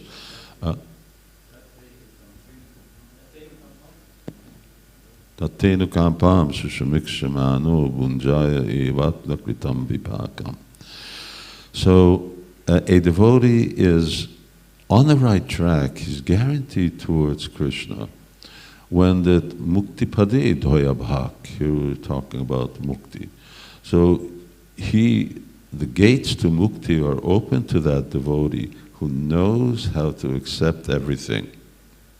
Disease, loss, etc., as Krishna's mercy. And that's our training. But for that, you have to be trained. You have to chant nicely, you have to have good sadhana, you have to read your vision, Shastra Chakshus. You have to be able to see things differently. And in my family, I was always at odds. That was after I joined Krishna consciousness. My parents were never really devotees, and they weren't really so interested in Krishna consciousness. But when a member of the family, an acquaintance, or anybody died, I guarantee my mother was on the phone, you have to phone them up and talk to them. And you have to explain what happened. Why me? But it was always constantly, because they didn't have an answer. Their perspective was so dark, now everything's finished, everything lost. But that perspective that actually, no, he didn't die, she didn't die. It's the soul continues. And it was just a change of dress is such a relief. So I'm just giving that as the perspective of how you look at things is extremely important. And one can be very negative and very dark, and the same event can be, I can't say joyful, because when you're in a real difficult mental state, things don't necessarily seem joyful. But the intelligence is above the mind. And if our intelligence is strengthened and is strong, then it actually gives guidance to even a disturbed mind. And that's what's extremely important. And of course, above that is what we talked about earlier, is the ego. So the ego that I'm Krishna's servant, that has to be very fixed. So that's fixed. The intelligence is fixed. Then the mind can actually be directed, and we can tolerate. Titikshava. So this is tam stitiksha shavarata. It's one of the first things Krishna says in the Bhagavad Gita. Just learn to tolerate it. And we need to learn to accept and live with some of these things, because they are of our own making. Not why me, because this is a result of my conduct, my life, my karma, and I have to own it and take responsibility. That's really powerful what you're saying, Maharaj, because it even addresses just the fact that on a material level, Krishna consciousness isn't always fun, especially after the first few years. No. And sometimes people exit just because it stops being fun. So I really appreciate that point. But I was also thinking, you know, with feeling low and sad and down, and understanding that, okay, this is a product of perhaps, you know, as you're saying, a product of what I've done previously, what I've invited. But is there also a blessing in that it's an opportunity for us to quite literally become fed up of the material world? Because that really does open the door to going deeper. Yes. Because where did all these problems come from? Well, it came from the world that we're living in, the way that we lived in the world. And if this is going to be the result, I better look for an alternative. I better look for something better. And that's what Krishna is inviting us to. He says, come, you know, we're having fun. You don't have to get a job. You don't have to worry even about getting educated. I'm walking around barefoot. I never went to school. I'm not talking about me, I'm talking about Krishna. Yeah. So join the club. And they're having a good time. So yeah, it's a great alternative. It's a great place to go. And artha jignasur artha tigyani. So Krishna says, yes, those who are distressed, they also turn to him. But sometimes that wisdom can be taken in the wrong way or misconstrued. So for example, you know, like you were saying, all of our problems are in some shape or form self-created and born of spiritual ignorance. So it becomes difficult when somebody is experiencing something externally that other people don't recognize, because mental health issues are invisible, right? You can't see what's going on in someone's mind unless you're very attuned. And physical health problems, they invite empathy and compassion and even advice. Oh, see, it's Krishna's mercy, now you've got more time to chant, or etc. But when somebody is struggling on a mental health level and they're trying to understand that this is ultimately born of spiritual ignorance, this can create some stigma from the community, that toxic guilt that we were talking about. So how can we understand this in a compassionate way, in a way that's helpful? I was just reading Chaitanya Charitamrita, Chaitanya Mahaprabhu in the mood of Srimati Radharani, and he was quoting some scriptural statement. No one understands the suffering of another. I'll just give a personal example. Long time back, there was some very stressful situation here at Bhaktivedanta Manor. And that was about the first time in my life I came to the point where I couldn't go to sleep. Now, I never had that problem before, and I couldn't even understand it. And it was quite a difficult situation to manage, and I really didn't know how to cope with it. And I remember sitting, at that time Akandari Prabhu was the temple president, and we were sitting in his office, and I was sort of just sharing with him, you know, this is really difficult, and I don't know what to do, and it's really making me feel anxious. And then he just told me, he says, Maharaj, no one will know what you're feeling. You just have to do whatever it requires in order for you to actually feel balanced. So it's a fact that people can be sympathetic, emphatic, but it's not really possible to know what someone else is going through. We need to be very clear about that. Now, I already said sympathetic and emphatic, so I can't repeat it again, but we need to be very emphatic about the fact that we can't really experience the suffering of another. And just like everyone put their hand up about physical pain, mental pain, from what I've seen, can be worse than physical pain. And but it's very difficult to share. How do you communicate that to someone else? How do I feel someone else's?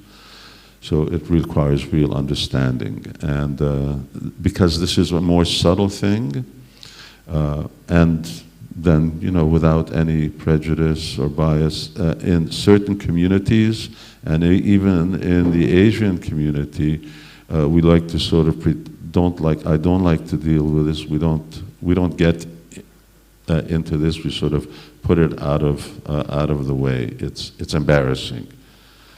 So let's not talk about it. But it's real. And as far as I know, if I understand right, I remember reading an article a long time ago that the World Health Organization says that in this century, 80% of the world's population, to some degree or another, have mental health issues. Big, small, little. Bhagavatam says manda, sumanda. Bhagavatam says 100%. But so to some degree or another, it's there. And it may come, and you may be very, very normal, and then at a certain point, circumstances may it's just like you may be healthy all your life, and then all of a sudden you're faced with some kind of really horrible physical disease that comes. So, yeah, it's a reality, and it's a reality that's increasingly more, it's stated there in Shastra. But it's not helpful to tell someone they're in Maya when they're in psychological distress, No, clearly. That's real Maya to say that. I mean, you don't kick somebody when they're down.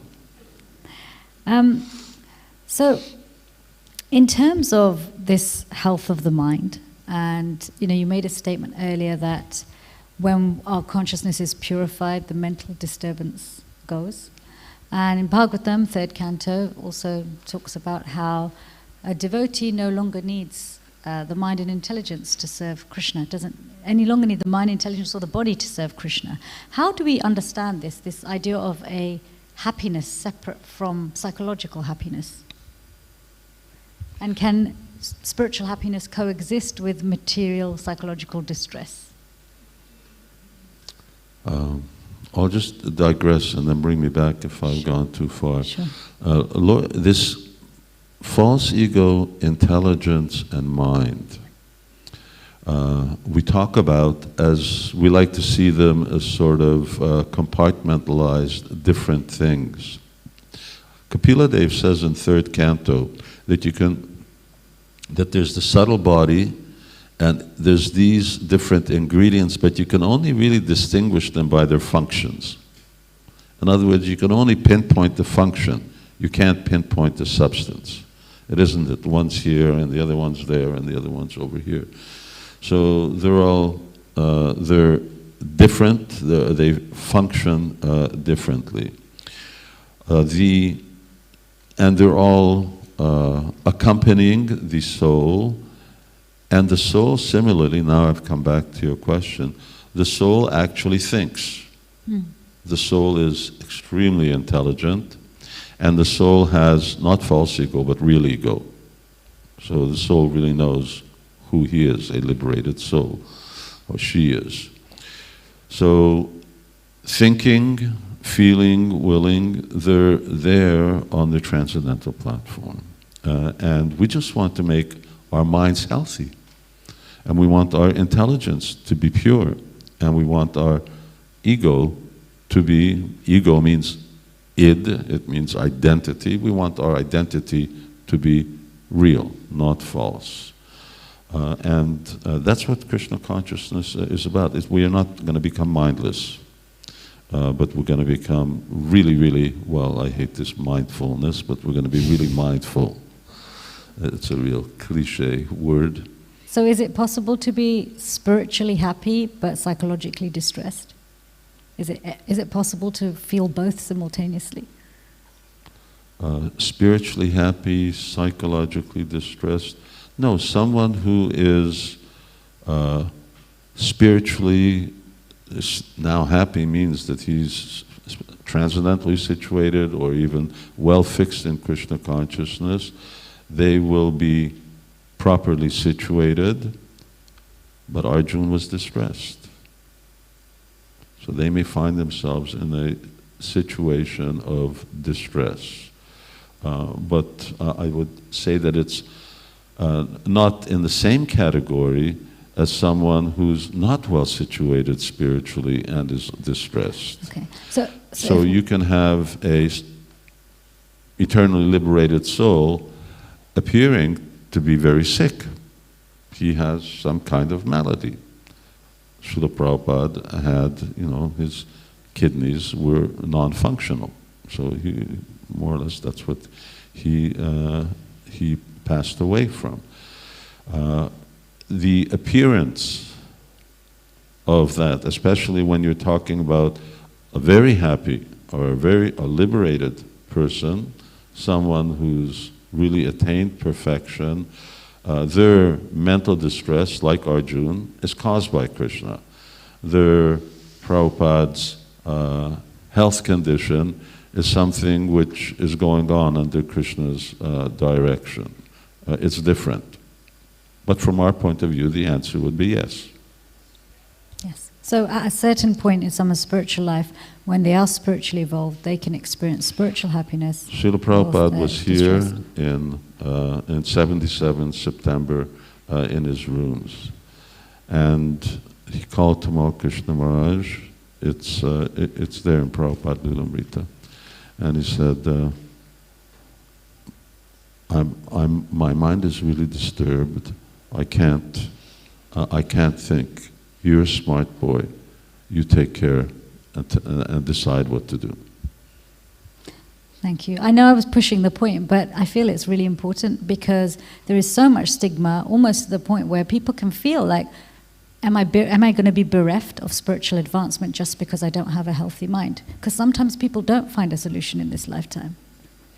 Yeah, my point was with someone of Srila Prabhupada's category that why that happens and how that is may be different to something that a sadhaka experiences. Sure. But from our point of view, when we're perceiving it, it more or less looks the same. Sure. So we've established that a healthy mind is... Prabhupada would say things, Prabhupada is lying in Vrindavan, and he's referring both to his physical and his sort of mood. He says, how are you feeling, Srila Prabhupada? Now I forget the exact word. Anyway, he says, it's like catastrophic. Prabhupada was... So here's someone, who's giving Krishna consciousness to everyone around the world, and he's saying, I'm devastated. So we're human, and we're in this world, and these, whatever body and mind we have, nonetheless, we're still living in this world and going through the influences of this world. Be someone transcendental. It's our concept of spiritual and transcendental that needs to be clear. And not that otherwise Srila Prabhupada would often say, and he's had this other letter where Prabhupada says, if you think that spiritual means that there's no problems and everything's euphoric, he says that's impersonalism. That's not what spiritual is all about. Otherwise, you take away the variety, you take away the experience of life. Because the experience of life isn't, so even you go to the spiritual world, but then the rumors of the demons are going to come and you're going to experience fear. And you're going to experience so many things, but they're all spiritual. So if you read Nectar of Devotion and you read the Sattvika, Vyabhichari Bhavs and so on, you see all of these different transcendental symptoms of ecstasy, madness, laziness, inertia, and so on. But they're not material, they're all spiritual. They're all transcendental. So when we say chant and be happy, you've got to redefine your concept of what happy is going to mean, because you have to read Prabhupada books, then you find out, well, there's a different type of happiness. Actually, this brings me nicely to the last point before we open up for our last block of questions from the audience. Earlier you said that when our consciousness is purified, this kind of mental distress stops. And at the same time, you're also acknowledging that there's the human experience, even in somebody like Srila Prabhupada, who's achieved and has spiritual perfection. So I didn't warn you of this question, so forgive me if it's a curveball. In Antya Lila, chapter 14, text 53, describes Lord Chaitanya's ecstatic symptoms and describes the 10 bodily transformations resulting from separation from Krishna are anxiety, wakefulness, mental agitation, thinness, uncleanliness, talking like a madman, disease, madness, illusion, and death. Chant and be happy. So, on the surface, and I'm thinking, just like a psychiatrist here, I'd be looking at that thinking, okay, that person could walk into my clinic, and how would I know if they're experiencing transcendental symptoms of ecstasy versus psychological or mental illness? Because actually, I would love to have the privilege of one day being referred to someone who actually isn't psychotic and actually they're in ecstasy. But how do we tell the difference? For them, all you have to do is chant Hare Krishna and they'll get out of it. They'll come out. Okay. Thank you. Thank you very much, Maharaj. So let's open up questions to the audience. There's one here, over here. And then the person at the back. There's a gentleman in the back as well.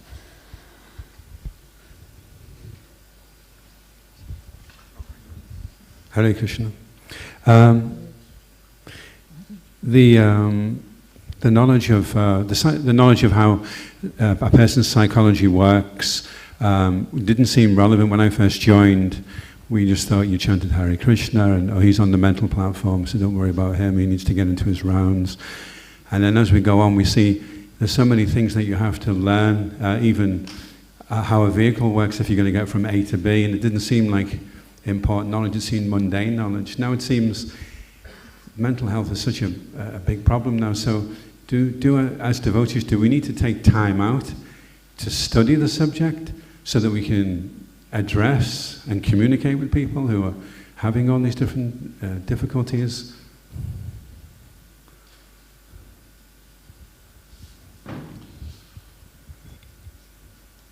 I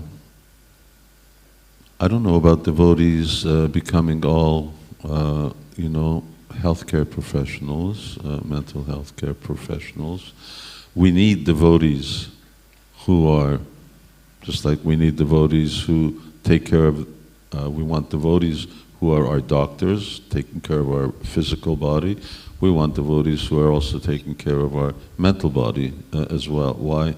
Because we trust them more naturally, because they can relate to us in our lifestyle. They're not going to give us solutions that go contrary to our values. But I don't believe everyone should be trained to do that. That's not something that, we're not all going to start a school and then Citi Shakti is going to start teaching everybody. Our business is to give Krishna consciousness.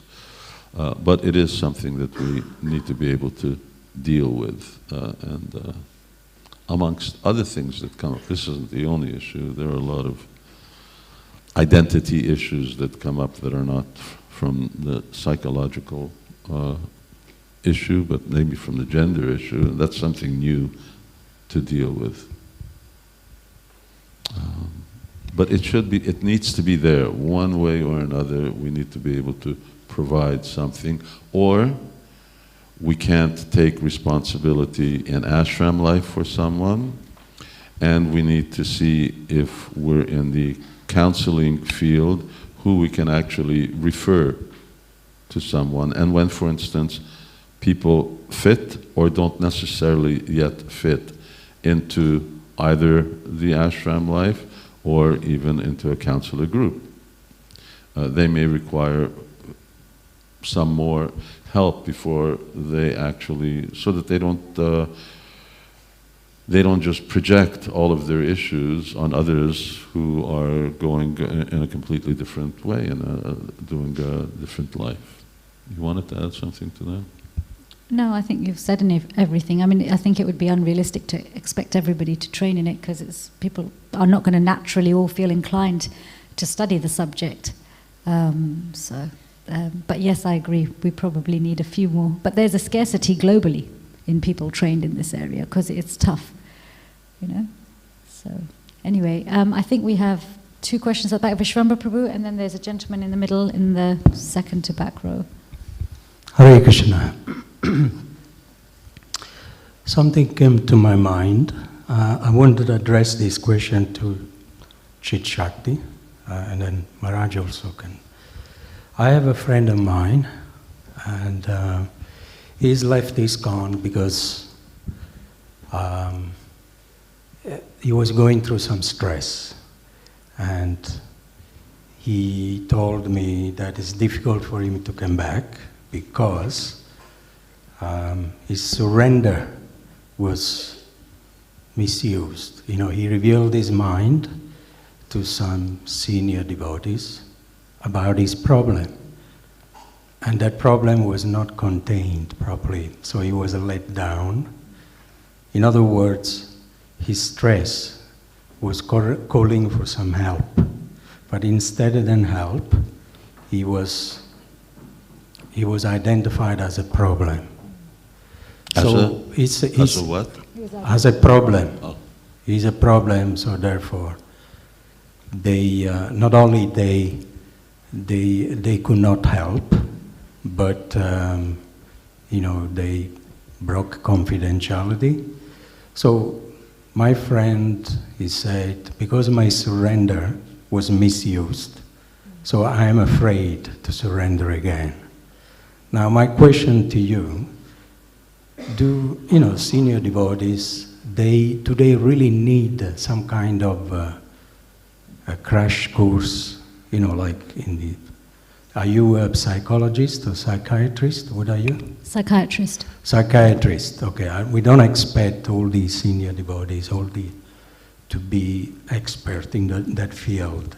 But what can the society do to improve, and be a little bit more proactive rather than reactive, destructive on these things? So the devotees, they feel, cared and not seen as a problem, because everybody has got problems. If someone doesn't have a problem, it means if you say you don't have any problem, it means you want to sell me something. I Sure. think everybody. So I mean, it is a challenge, and I think just as a community, we will turn something into more of a problem if we don't know where the viable solutions are. Okay? If we don't see a solution, it becomes the problem. The person becomes a problem.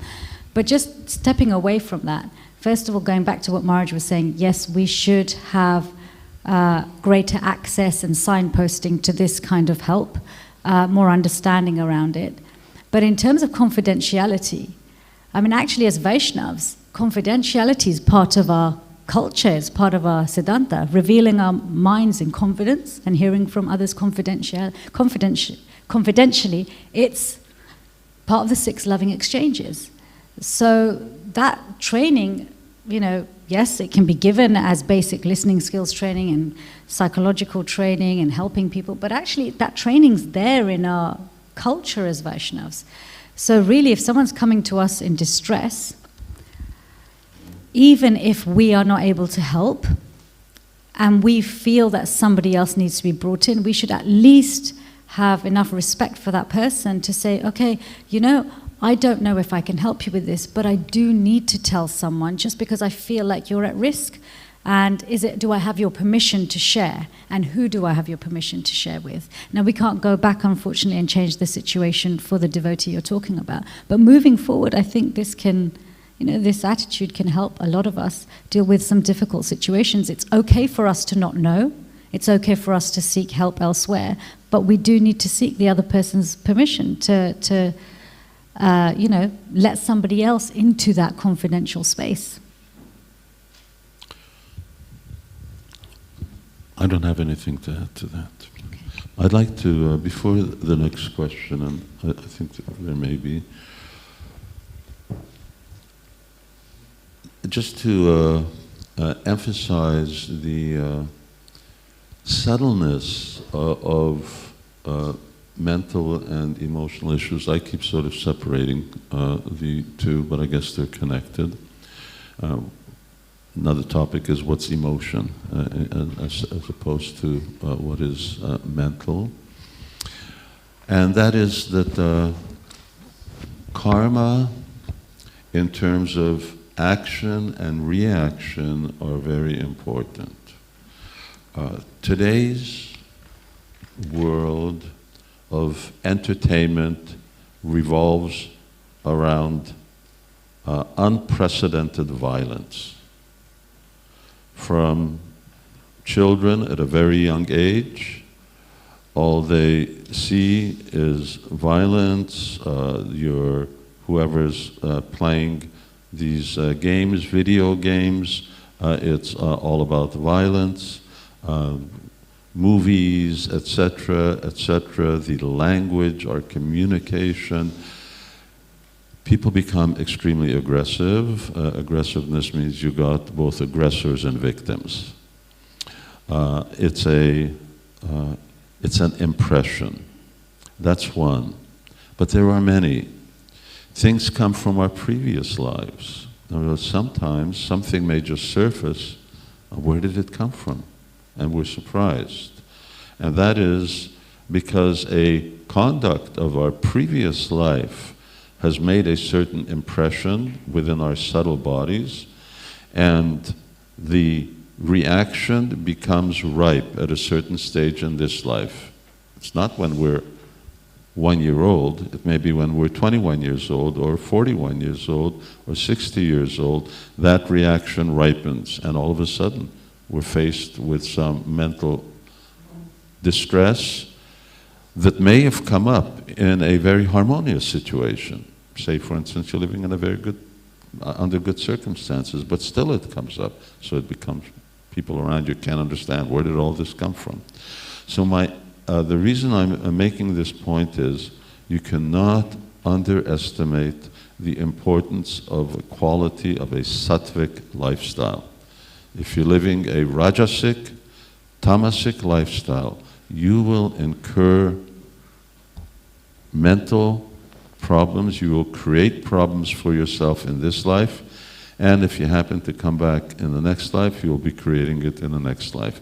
And if we're experiencing problems in this life, that means that we can't explain, it's coming from a previous life. So, study up, 14th chapter of Bhagavad Gita, 11th canto of Srimad Bhagavatam. Krishna's talking about what it means to live in the mode of goodness. And it's such an important thing, and mode of goodness means you restrain from some things, such as, for instance, these violent type of entertainment, and other type of absolutely futile things. In this list of things, Srila Prabhupada lists that are a waste of time and that are destructive for healthy psychology. He lists sports and other things as well. So know what it means to live a healthy life. You just can't have it both ways. You can't do whatever you want and then expect that you're going to be healthy mentally and physically and spiritually. Thank you, Maharaj. I think there's a question at the back. Yeah, we've got another 12 minutes, so we've got time. Hare Krishna, Guru Maharaj. Please accept my humble obeisances. So you answered one of the questions earlier, which is, can spiritual happiness and psychological distress coexist? I think you said yes. So in my mind, that sort of contradicts a couple of items, a couple of teachings from Bhagavad Gita and Nectar of Devotion that come to my mind. One is in Transcendental Knowledge, where Krishna is saying that as the fire, the blazing fire burns firewood into ashes, the fire of knowledge would burn the reactions of all material activities. So that's one. And the other one, I think in Nectar of Devotion, where it says that devotional service can also counter phalam mukham, which is these, this fructified distress or the reactions. So Guru Maharaj, if you could elaborate on that, is it actually contradictory or? Yeah, I understand. That's very good. One thing is that those 10 symptoms of separation are symptoms of ecstasy, anxiety, and so on. So they're transcendental symptoms. The other is that even though someone may have burnt up all the reactions to one's past activities and is not suffering due to karma, but then Srila Prabhupada also says that the spiritual master may suffer as a result of the karma of disciples. Similarly, devotees are engaged in preaching, they're acting in the role of spiritual master, they're going to experience a lot of distress. You go out on book distribution, you're going to experience a lot of stress. You try to pay for the construction of this Haveli, you're going to be responsible to the bank for paying it, you're going to be experiencing a lot of distress. So, but that distress is in the service of Krishna. So it's different, and that's the important thing, is to see the difference between what happens on a spiritual level and that what is happening when we are still materially conditioned and as a result of our past. Okay, so we have a question here at the front. Hare Krishna. This is a bit of a heavy question, but people always say Krishna only gives us what we can handle, but then why do people either want to or actually do take their own lives? Why? So everyone says Krishna only gives us as much as we can handle. So why is it that people sometimes feel like they want to or actually do end up taking their own lives?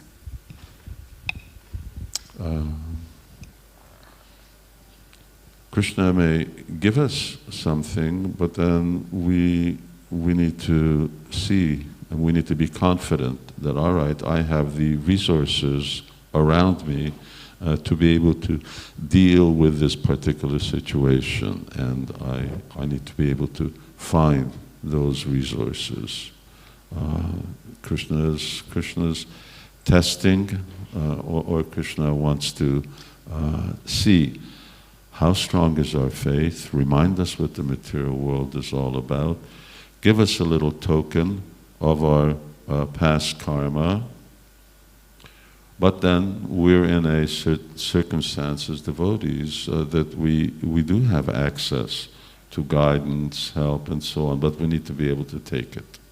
And that's very important, to be in the right atmosphere, because people take their lives when they go down into ignorance. In other words, when things become, ignorance means meaningless. That everything becomes meaningless, and meaningless means that I no longer see things in a spiritual way, which means I withdraw and stay away from real spiritual association. And that's why it's very important to be in that situation. I've unfortunately had the experience of, from my godbrothers to other devotees recently, of taking their lives. And they were in states of mental distress. That's why I say that it can be so painful and it can be so hopeless. It's not hopeless, but we need to know where to actually get the help, and then we need to be able to take the help. And of course, that's not just the responsibility of the unfortunate devotee, but it's also the responsibility of devotees to be able to recognize, respond, and sort of go out of their way to help. Maharaj, I mean, I know it's audience's questions, but just off the back of that, also, there's some understanding that not everything we carry in our mind is our own. We also get affected by the impressions of other people around us as well. Very much so. And this mood of suicide, taking your own life, anxiety, it's quite prevalent in the global consciousness. There's a lot of fear and anxiety. What in our Krishna consciousness can really protect us from the onslaught of the things around us? You know, it's everywhere, online, people talk about it, it's everywhere. Well, one thing is, don't get online so much. And we got are online. Well, I was going to point to this, but this is where I have all my books. Online is being online to Krishna, and we really need to have that very, very strong connection, because as I mentioned in the beginning, the atmosphere of Kali Yuga is such that even if you're sane, you go crazy in this world. The other impressions that come on you, the influences, and those go into different strata. It goes to being online. It goes to being on to, the supernatural. I don't want to get into it, but that's also there. So there are other beings, and there have always been other beings. You read Puranas, Mahabharata, and so on, full of ghosts, Rakshasas, so on. The more you get into this technology, the more you become susceptible to them, because you're getting onto their wavelength. And the more we stay in the mode of goodness, then the more we become impervious to them. So it's something to be very careful about. There are, other than just our own mind, there are other people's minds who are trying to affect ours.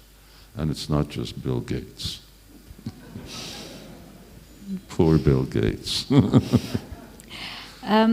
So Maharaj, there are a couple of questions that have come in online. They're all really resonating the same, a few of them are resonating the same point. This question that there are a lot of devotees who are struggling, they end up taking things in their own hands, and they end up not being willing to accept help.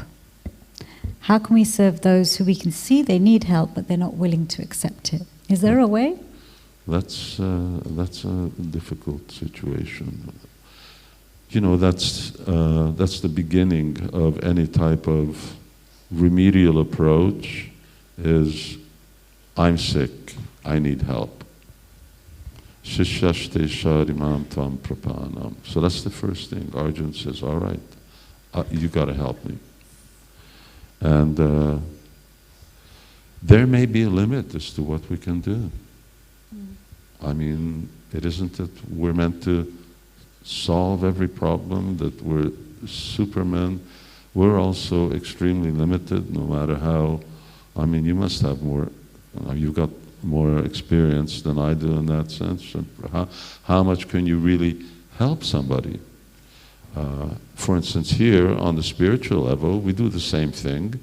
We try to help, but that doesn't necessarily mean that everyone's going to listen and that everyone's going to do the best thing for their spiritual welfare. Same way, people will not necessarily do that. And that then becomes a really problematic situation.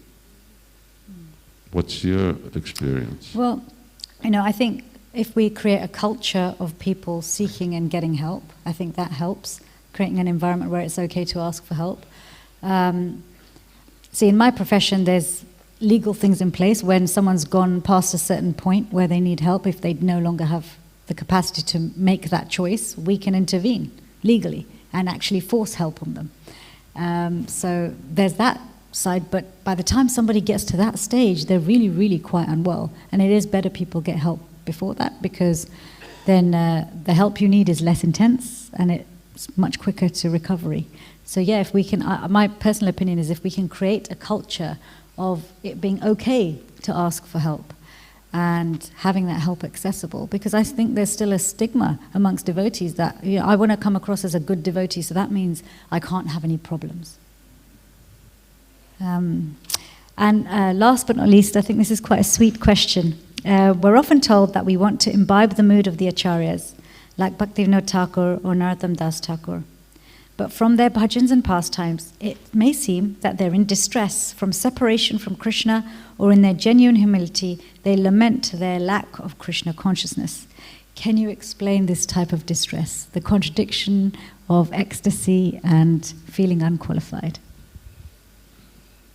Well, they are all in the moods of being practicing devotees.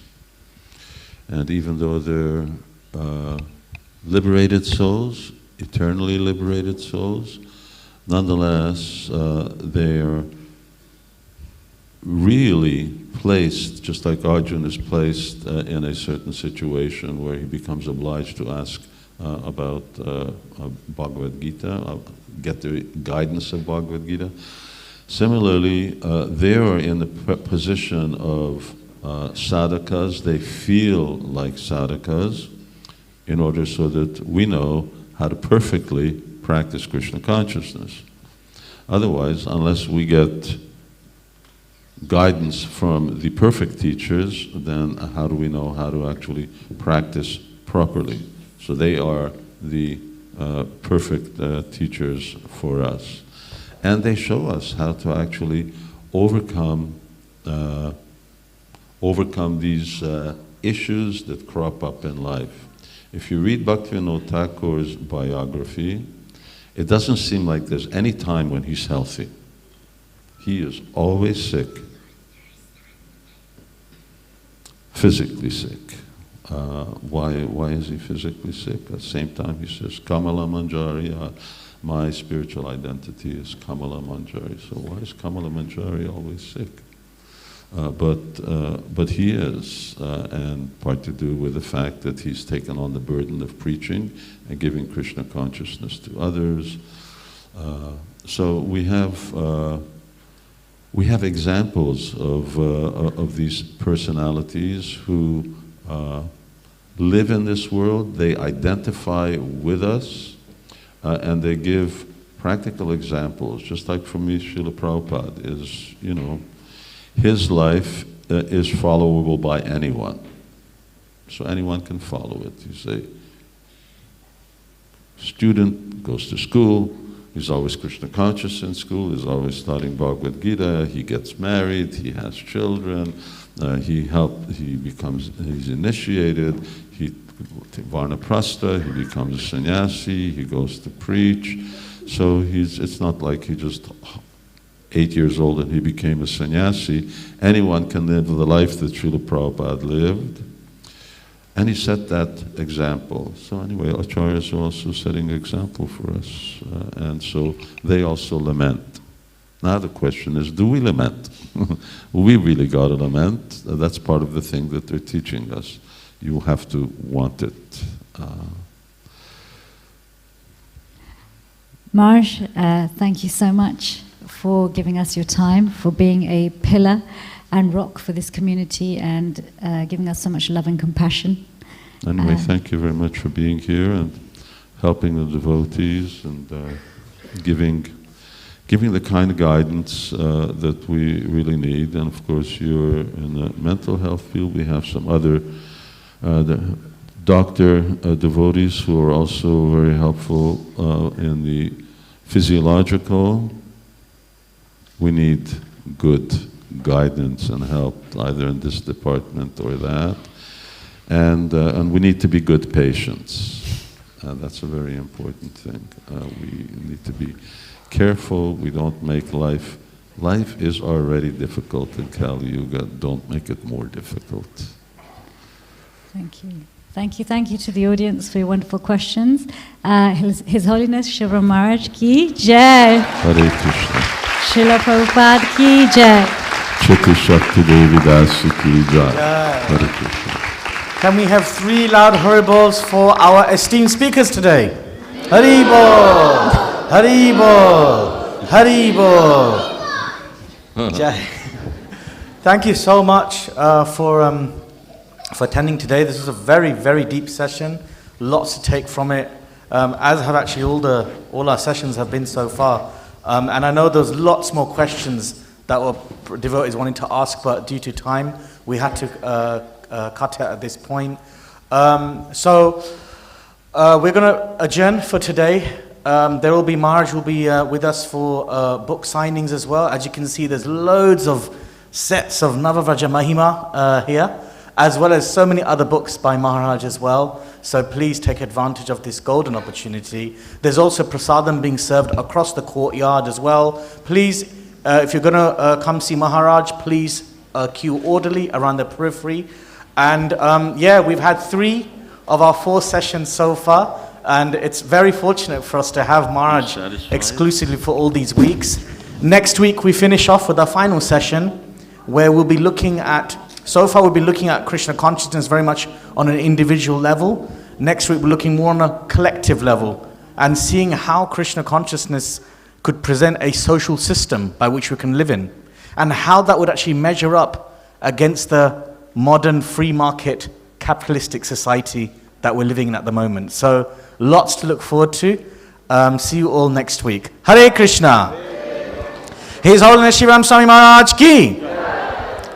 And also, just a reminder, it is the day before Bhadra Purnima finishes. So as well as obviously Maharaj's books, there will also be Srimad Bhagavatam books there, which you can purchase for yourself or purchase to give to others. Hare Krishna. Jai.